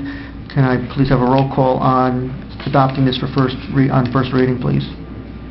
So moved. Motion first, I'm sorry. Second. Roll call, please. Councilman Epifrida? Yes.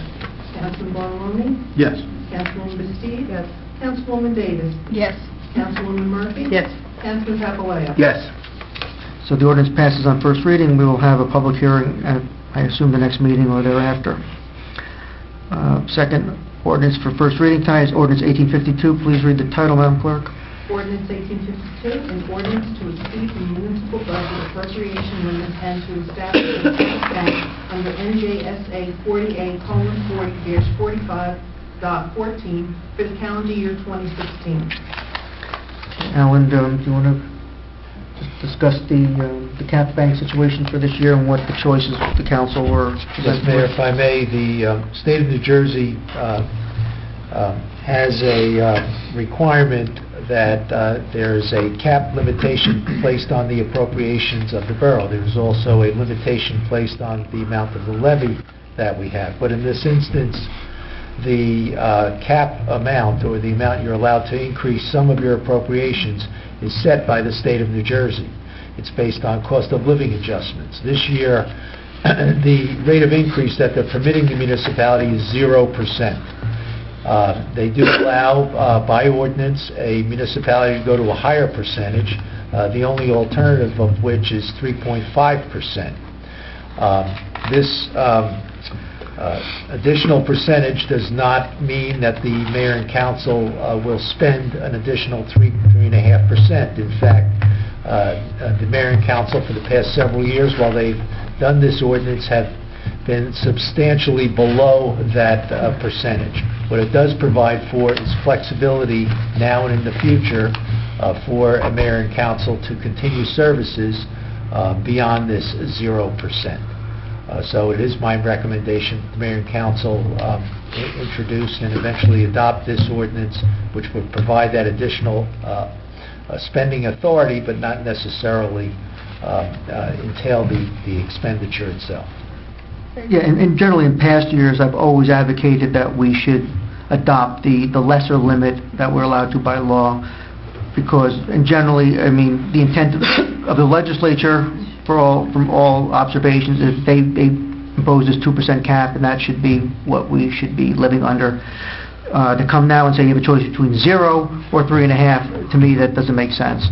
I think the legislature really should really look at this cap bank situation. I've said this for several years. It doesn't really save us any money. It doesn't make government more accountable. And now you're forced giving councils the choice of going with 0 or 3.5%. And we have to be prudent in this case and go for the higher limit. And I assume we will go forward with the recommendation of our CFO.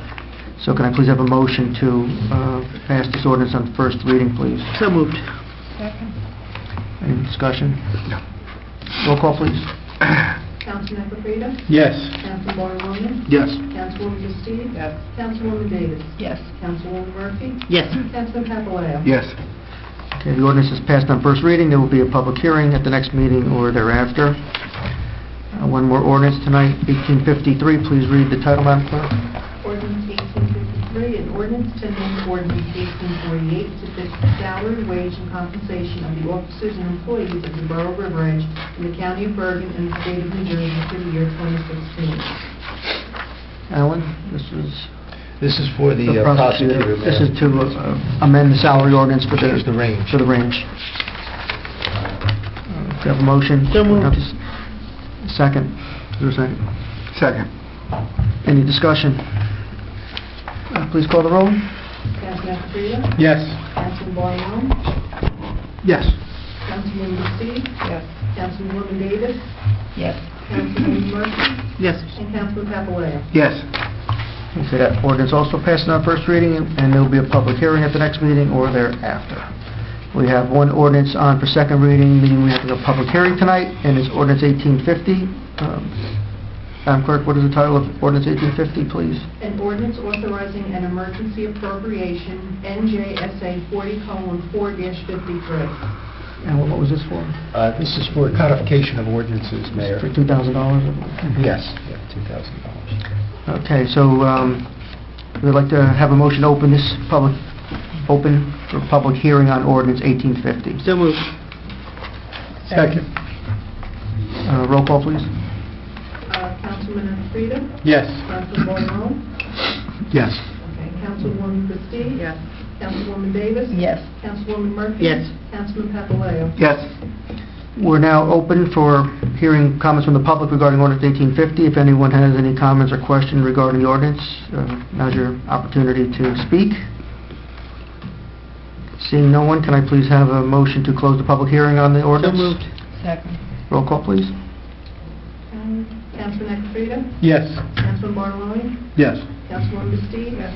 Councilwoman Davis? Yes. Councilwoman Murphy? Yes. Councilman Papalayo? Yes. So that ordinance is adopted on second reading. It will be published. No, that was a motion to close. Oh, I'm sorry. You haven't. Okay, my fault, sorry. Could we have a motion on the adoption of ordinance 1850? So moved. Second. Roll call, please. Councilman Frida? Yes. Councilman Barnwell? Yes. Councilwoman Christie? Yes. Councilwoman Davis? Yes. Councilwoman Murphy? Yes. And Councilman Papalayo? Yes. Now it's approved, and it will be published. Thank you. That's okay. We have several resolutions by consent. Does any council member want to have any of the... Yes, wouldn't we be... Well- I'm sorry. Councilman My bad. Steve? I'd like to remove 1698, resolution amending the borough's personnel policy and procedure manual to include a social media policy. Motion to table? I'd Or- recommend that we move it to a further discussion at a work session. We can take that up. Does somebody want to just second that motion? Second. Good discussion. Let's discussion. We need to set our own time limits, because anytime we tackle problems that involve constitutional amendments and so forth and so on, we may end up getting mired into a point of no return. So if we really want the policy, we'll make the adjustments, and then we just have to let it go and see how it works out. Because we can debate this to the nth degree and never be in full agreement. I mean, I guess that's what democracy is all about. So, we want to tackle it, fine. I agree. But we got to set our own limits and then just let it go. There's so much that we can edge our bet with. That's all. That's my comment on that. Councilman, I think this will converge on a acceptable consensus sooner rather than later. I think that the sense of the council, they wanted to do this, and we will work out the rest of the language. I'm pretty sure that'll be done sooner rather than later. If we want to, list it as a specific item on the next work session to That's a good idea. more. Yeah, I think we should have- force ourselves to come to grip to it, and then... Or if somebody, if anybody has ideas, we can sort of send them to Mr. Solo, and he could modify the policy and Direction. and circulate another draft prior to the next work session. That way we can not walk in cold and start rehashing some of the No, same issues please. again. Mr. Solo heard some of our concerns. Maybe Yes. he might have some ideas of how Sure. to fix it, so. Absolutely. Thank you. All right, so, 1698, so... So we'll table and get until... Yes, next. so we had a motion and a second, we discussed it, all in favor? Aye. Any opposed? Can I please have a motion by consent? Mayor, Yes. 1692 is to go into closed and exclude Oh, public. and we're not going into closed We're no, session. so I would recommend that we remove 1692. This was for the next meeting, wasn't it? Is it for this meeting, or is it for the next No, one? it says for March 7th. Yeah. It does. We do it ahead of time in case we have to go in. My bad. So, we've been doing that as a practice, yeah. There's nothing being... So we should keep it just in case. Yes, you're quite right. So, Okay. you withdraw that? Yes. So resolution by by consent 1692 through 1697. Motion, please. Second, motion. So, second. All in favor? Aye. Any opposed? Can we please have our finance chair, Councilwoman Bastide, read and move Resolution 1699, payment of the bills? Thank you. Whereas vouchers for the payment of goods and services rendered to the Borough of River Edge have been received, and whereas each bill has been checked by the receiving department, approved by the Chief Financial Officer and Borough Clerk, and reviewed by the 3 members of the Finance Committee, now therefore be resolved that bills as listed now be confirmed for payment from the appropriate funds as follows. Current account, $129,251.66. Capital account, $1,487.11. Recreation account, $1,504.94. Animal welfare account, $190.80. Trust other account, $6,329.87. Be it further resolved that claims read and approved by the governing body at council meeting will be dated the day after the reading of those claims and will appear on the following bill list at the next public meeting of the mayor and council, at which times claims would be paid. So moved. Second. All in favor? Aye. Okay, can we please have a motion to open the meeting to the public? So moved. So moved. Second. All in favor? Aye.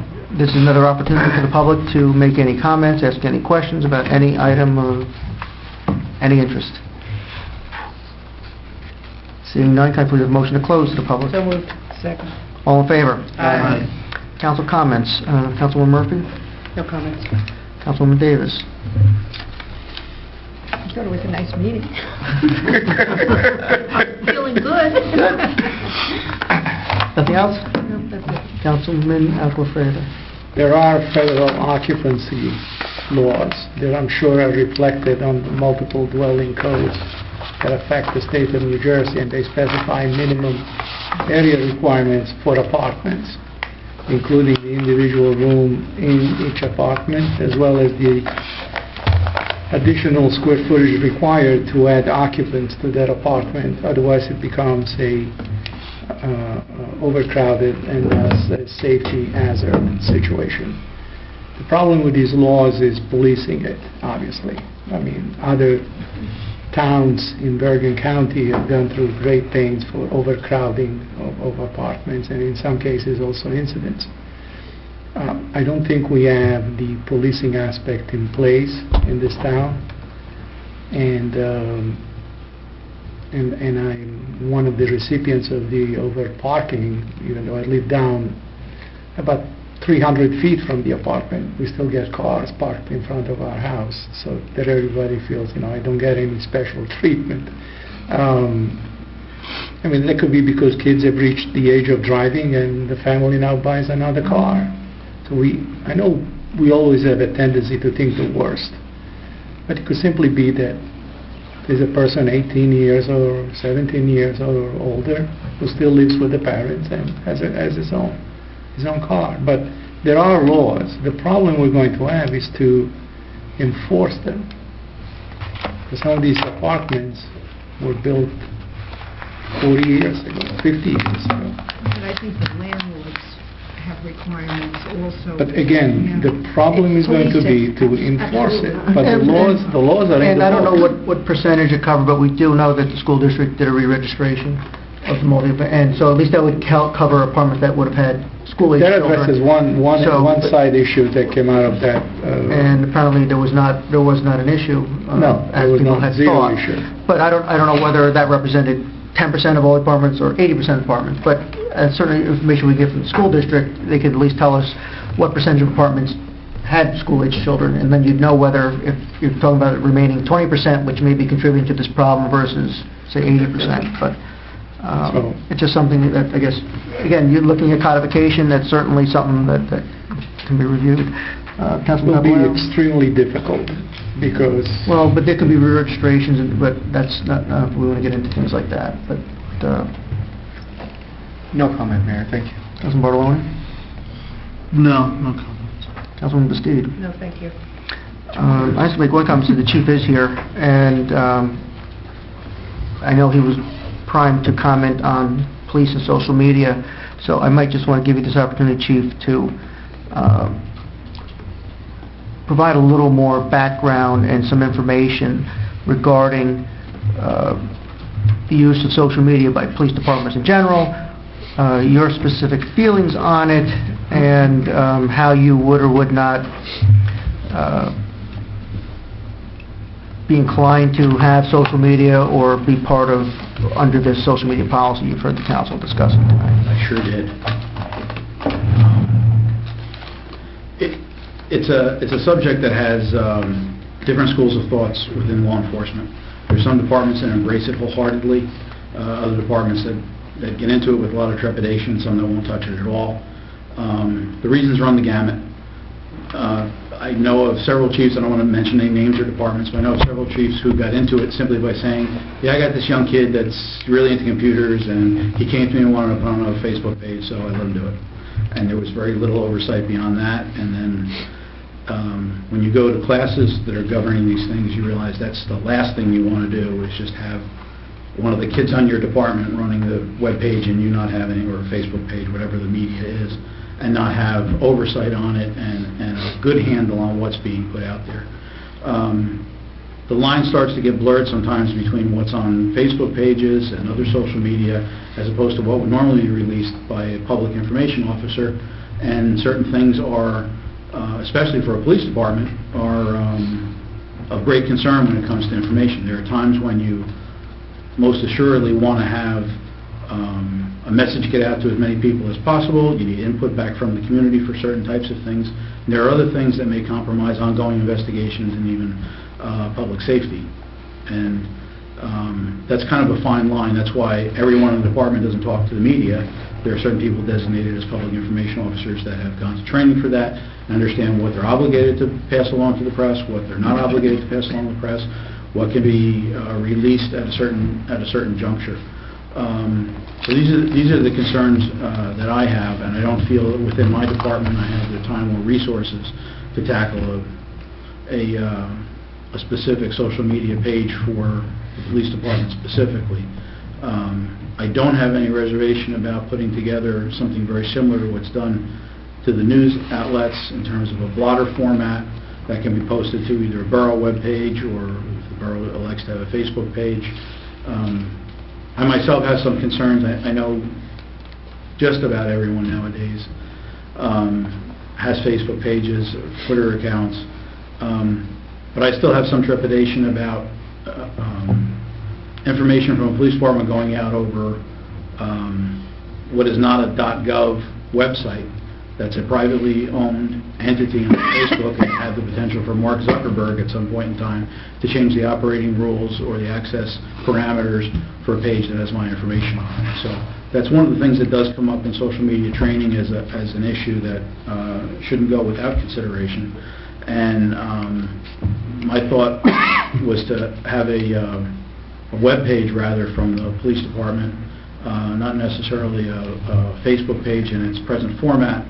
But if the borough goes along those lines, wherever they wind up settling with a social media outlet, my thought at this juncture would be to put something along the lines of blotter entries, or if there's an appeal for public information that may come about, something along So that scope as well. you wouldn't object to public service announcements, like No. like the issues or like the messages you've sent out about people protecting their homes against burglaries and locking their cars at night and other kind of reminders like that. I mean, that's another outlet just to get the message out, and is relatively benign in terms of any drawbacks, but it can be very helpful in terms of effect. What's your experience been where, and it was brought to my attention, about some departments who publicize specific events, police-related events, whether it's a burglary or something, under the auspices of being a public information or a public service announcement? Do you think that's a helpful procedure, or is that something that you would encourage or not encourage? It depends on the circumstances. Like, we have a burglary in town, and I'll be talking to whether it's the town news, I got a call today from Bergen Record. Depending on what the circumstances are of any given incident, I might be talking to network news stations. I mean, I have 2, 4, 7 TV and their corresponding radio units, 1010 Winds News. I got all their numbers on my phone. I've corresponded with them on various things in the past, depending on what the circumstance is, whether it's a missing child or something else that turns into a high-profile event. And in those instances, there's always a weighing of information that goes out. What is going to compromise an investigation and what can be released. When I'm just reporting news that has taken place, such as a burglary that's occurred, I'm not giving a specific address, but rather the 100 block where it occurred. I'm not giving a victim's name and specifics as identifying information, but just the message that's out there. Some departments, from some of the postings I've read, go afield of that. Some departments put out very limited information, so it's hard to say what governs their own policy. Would you, what other kinds of public outreach do you think, or the department has been involved in, that we can get more information to people? Meaning, if there are people who are concerned about whether their house is safe when they're away,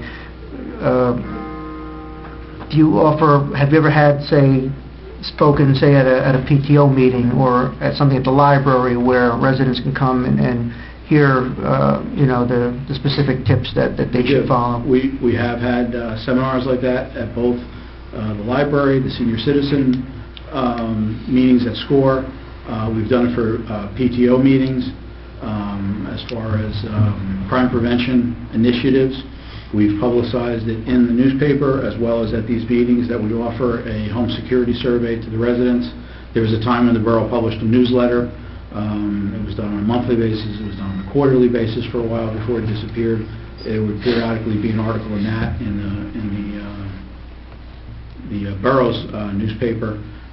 Periodically, in fact, just a couple of weeks ago, I was speaking to Mark here from the Town News and had a article published about home security surveys, which are designed to assist residents in taking measures on their own property that can help make their homes more resistant to burglaries, both in terms of physical measures at the residence as well as measures to make the house look occupied even when it's not. In addition to that, we have a program with resident stickers for the cars, which help our officers while they're patrolling the streets in town to identify vehicles that belong there and vehicles that don't.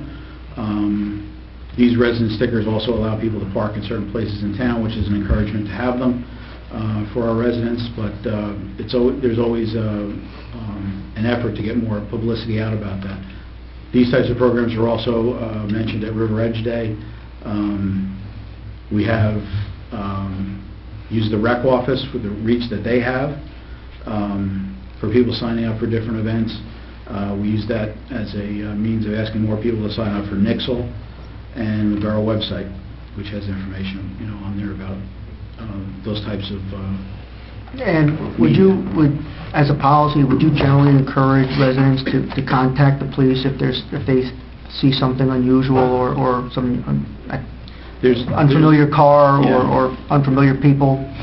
We had a burglary a couple of days ago on Manning Avenue, 100 block of Manning Avenue, and in the canvas of that burglary we came across a neighbor who stated they had seen an individual, and he provided a physical description. The resident was confident this person didn't live there, was carrying a backpack and had a hooded sweatshirt over his head and partial face, and we didn't find out about this until the canvas after the fact. That's the kind of thing we obviously want residents to contact us about when they first see it. If you, and I don't know whether you're prepared to say this or not, but if year to year to year, based on the number of say, home burglars we have, is it fair to say that a certain percentage or a large percentage are based, or maybe could have been prevented if things like more lighting were in place or something like that? I'd say without question.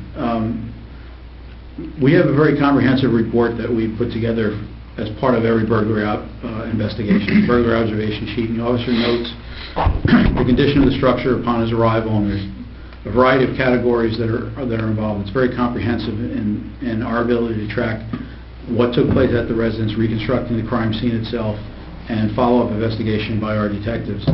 And that includes the canvas portion of it. But there's a section in there that also has to do with the condition of the structure prior to and subsequent to the burglary. And in a very large majority of the cases, you'll find that the residence was completely darkened, or had no vehicle in the driveway, or had newspapers piled up in front of the house, or had mail that wasn't being collected.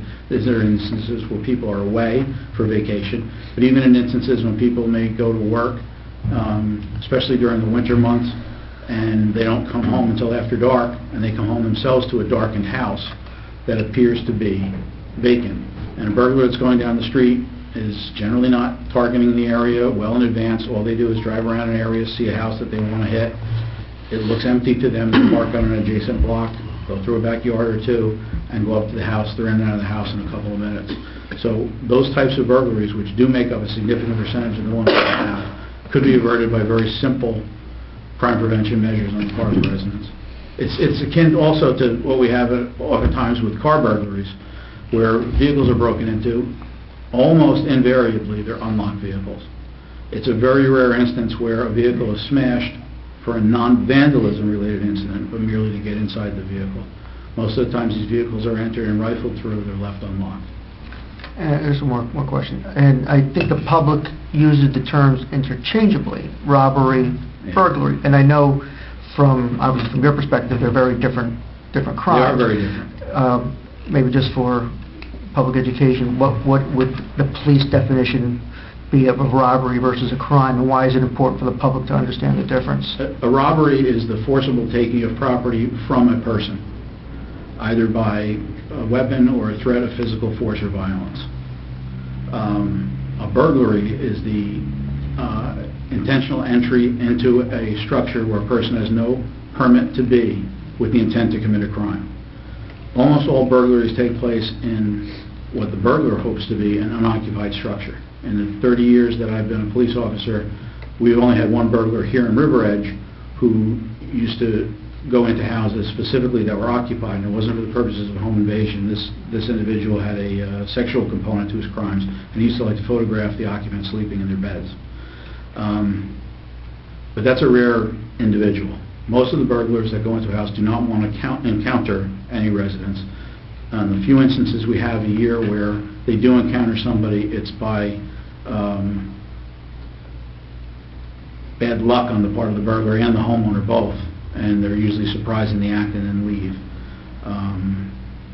But when people talk about a burglary being a robbery, people hear that connotation of robbery and think of violent crime, such as a street crime or a mugging, sexual assault, where you have violence against a person, and that's not the case with a burglary.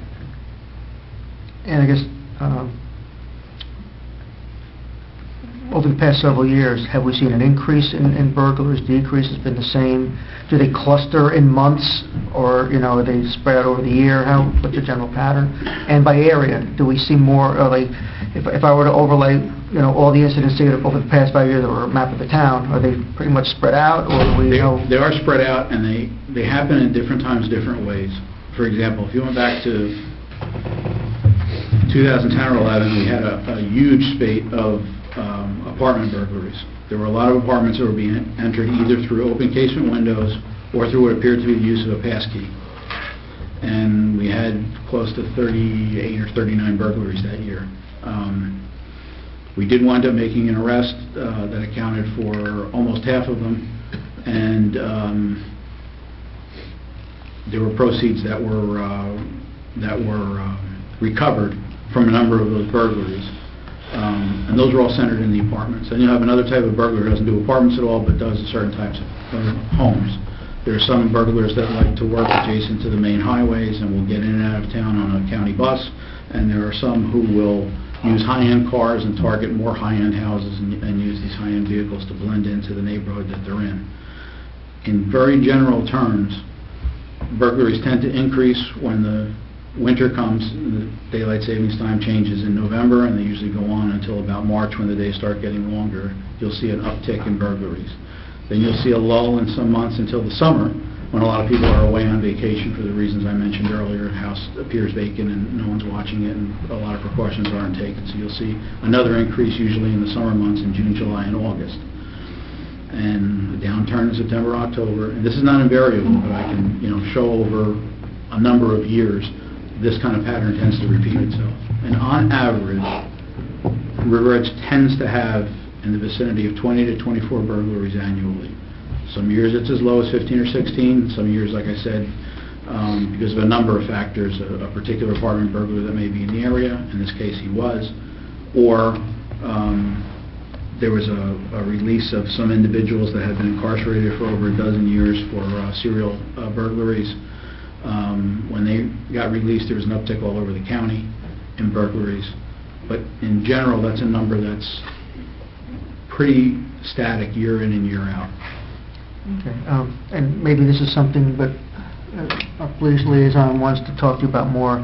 I just, I said, I know you've been very proactive in trying to engage the public, but if there's ways that we can get more of this information out there to a wider population, because we talk about social media, and sometimes things get spread on social media which may or may not be true, and we need to assure the public that we're not under some kind of siege right now, and that, you know, the police department does what they can. We never hear about how many of these burglaries actually get resolved. And, well, I'd like to mention, this year so far there have been 4 residential burglaries and 2 commercial burglaries. The 2 commercial burglaries were cleared by arrest already. They occurred in January. And of the 4 residential burglaries, we have a suspect. I can't discuss it further at this point in time because it's an ongoing investigation, but I'm confident there will be arrest in at least 2 of those.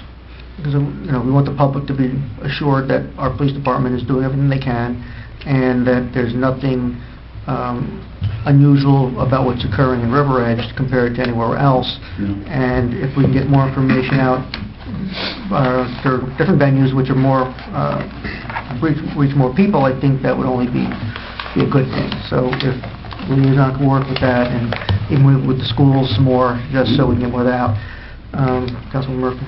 Yes, you know, I did some research about various police departments that do have Facebook pages. Almost every department in Bergen County has one. I'm looking at one right now that says Hasbrook Heights, and it's about the arrest of a burglar from Carlstadt. That's the most recent one, February 11th. We're the only one that's like not tagged. Rochelle Park, Hillsdale, Saddle River, Carlstadt, and Bergen County Sheriff. This says, we'd like to thank them for their assistance apprehending this burglar. So I would disagree about the need for a Facebook page. That I'm sure that if every other department can figure it out, Chief, our department could. Let me ask you this, Chief. Have you reviewed any of those pages? Because I have also. I have seen some of them. Okay, because Hasbrook Heights, I think Menaki, Carlstadt, I looked at somewhere else, a couple other ones. And if you look at probably the 200 posts that have been made over, say, the past 18 months, I think you can count on one hand which were actually crime-related. To me, when you look at them, most of them are public service announcements, general public information kind of information, items. Positive. Hillsdale. You know, I mean, I saw one where they talked about, and what I mentioned earlier tonight, when we were talking about the social media policy, about where they had a sketch of somebody, and you had, you know, half the town commenting on seriously or not seriously as to who this person may or may not look like. So I don't, you know, I don't see them reporting every incident that comes through. Sometimes social media has actually helped the police to apprehend. You know, when a blast goes out, more people and can see it. And I think it's appropriate if there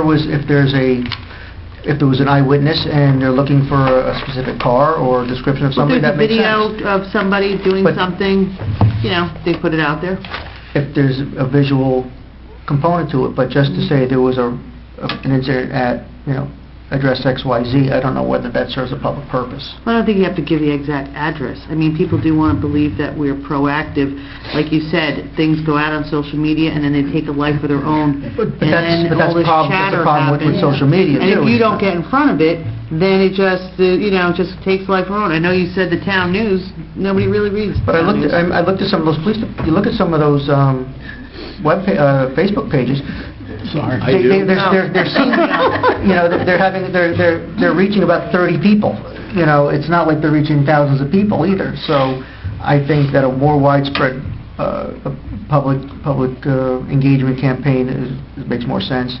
And I would encourage anybody who writes things on Facebook to call the police and ask the question directly. And I'm not sure what you mean about River Edge not being tagged with that. I don't have a Facebook page or Twitter account or... Well, when a department has a page, it'll be highlighted on this, and on this one Our posting. department was, however, involved in a task force that worked that case as well as several others throughout the county in the last couple of months. And we were credited with an assist on the arrest, and as I said, it's still an ongoing investigation for the participants in Yeah, they've River given Edge us the burglaries. credit, ours doesn't pop up because we don't have a page. That's correct. So anyway, Chief, thank you. Does anybody else have any questions or comments? I think the Chief's doing a great job, and we appreciate, the fact that you've already closed 2 commercial cases, and that of the 4 residential, our detectives, our chief, our patrol officers are doing a great job in dealing with these issues, and so we're grateful. Thank you, Chief. On behalf of the department, you're quite welcome. I got a fantastic group of officers working for me, and Yes.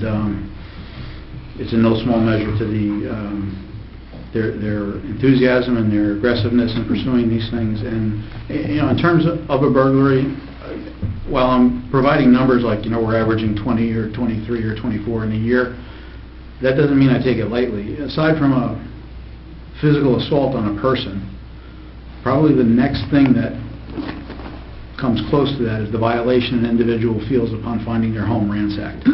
It's visceral, it's a deep wound, and it lasts a long time, and it causes people not to feel safe.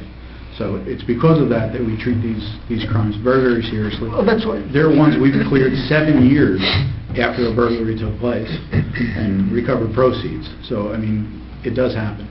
And I'm not trying to minimize it either, but that's why. But I want the public to understand that No, I understand. that we get a certain number, that there's things they can do to Right. protect themselves, that we're not specifically targeted by any group or groups, and that our incident or rates of incidents are any more out of whack compared to towns of similar size or similar demographics. No, it's right in there, and that's reflected in anybody that wants to look at the uniform crime statistics. Every one of these incidents are reported through the state police to the FBI and are part of an annual report that's compiled that should be coming out shortly with all the crime statistics for 2015, and you can look at and compare these crime incidents with demographics from different towns right here in the county. Do you think there's an uptick in the burglaries because of the drug, increase in drug use or drug addicts? Yeah, most of the burglars that we arrest are also drug addicts. This individual was recently charged in burglary in Hasbrook Heights, had narcotics in his possession at the time he was arrested, including hypodermic syringes. So it's a driving factor for a lot of these crimes. Thank you. I've noticed my area, Kensington, Manning, Voorhees, and I think Concord, have all had a number of them of recent, and in my pea brain overhead, I was wondering, it's not an easy place to get in and out of where they're occurring. It's not like a quick getaway. I was thinking, could it be, not that I'm trying to do your work, but like you said, local, the drug money or something, that know the houses. It's just, it's just a thought, because it's like that, they're one after the other. A lot of times burglars won't just park adjacent to the house that they're burglarizing, but they'll be on a main thoroughfare and then go through, as I said, run through backyards, and then once they're back to their car again, they're on some I just places. felt like it's not It's kind of like, an easy the out. maze of streets off of Howland Avenue. If you go south of there and off of Valley Road, it's a maze back there, but if you had a car on Howland Avenue and started going through backyards and get back to Howland Avenue again, it's a straight shot to either Paramus or Kindermack Road. And Was me to go by one of those little nest things. So every time I walk past the thing, it dings. But anyway, appreciate the comments, Chief. Thank you. You're doing a great job. Just for the council, so in order to keep the meetings moving, I eliminated the liaison reports on specific items. So I would, feel free to bring up any upcoming event or something with anything you're affiliated with as a council report. I just think it's easier to have it once rather than take up time in the middle of the meeting with that issue. So. All right. thank you. Anybody has anything else? No? Motion to adjourn, please. So moved. Second. All in favor? Aye.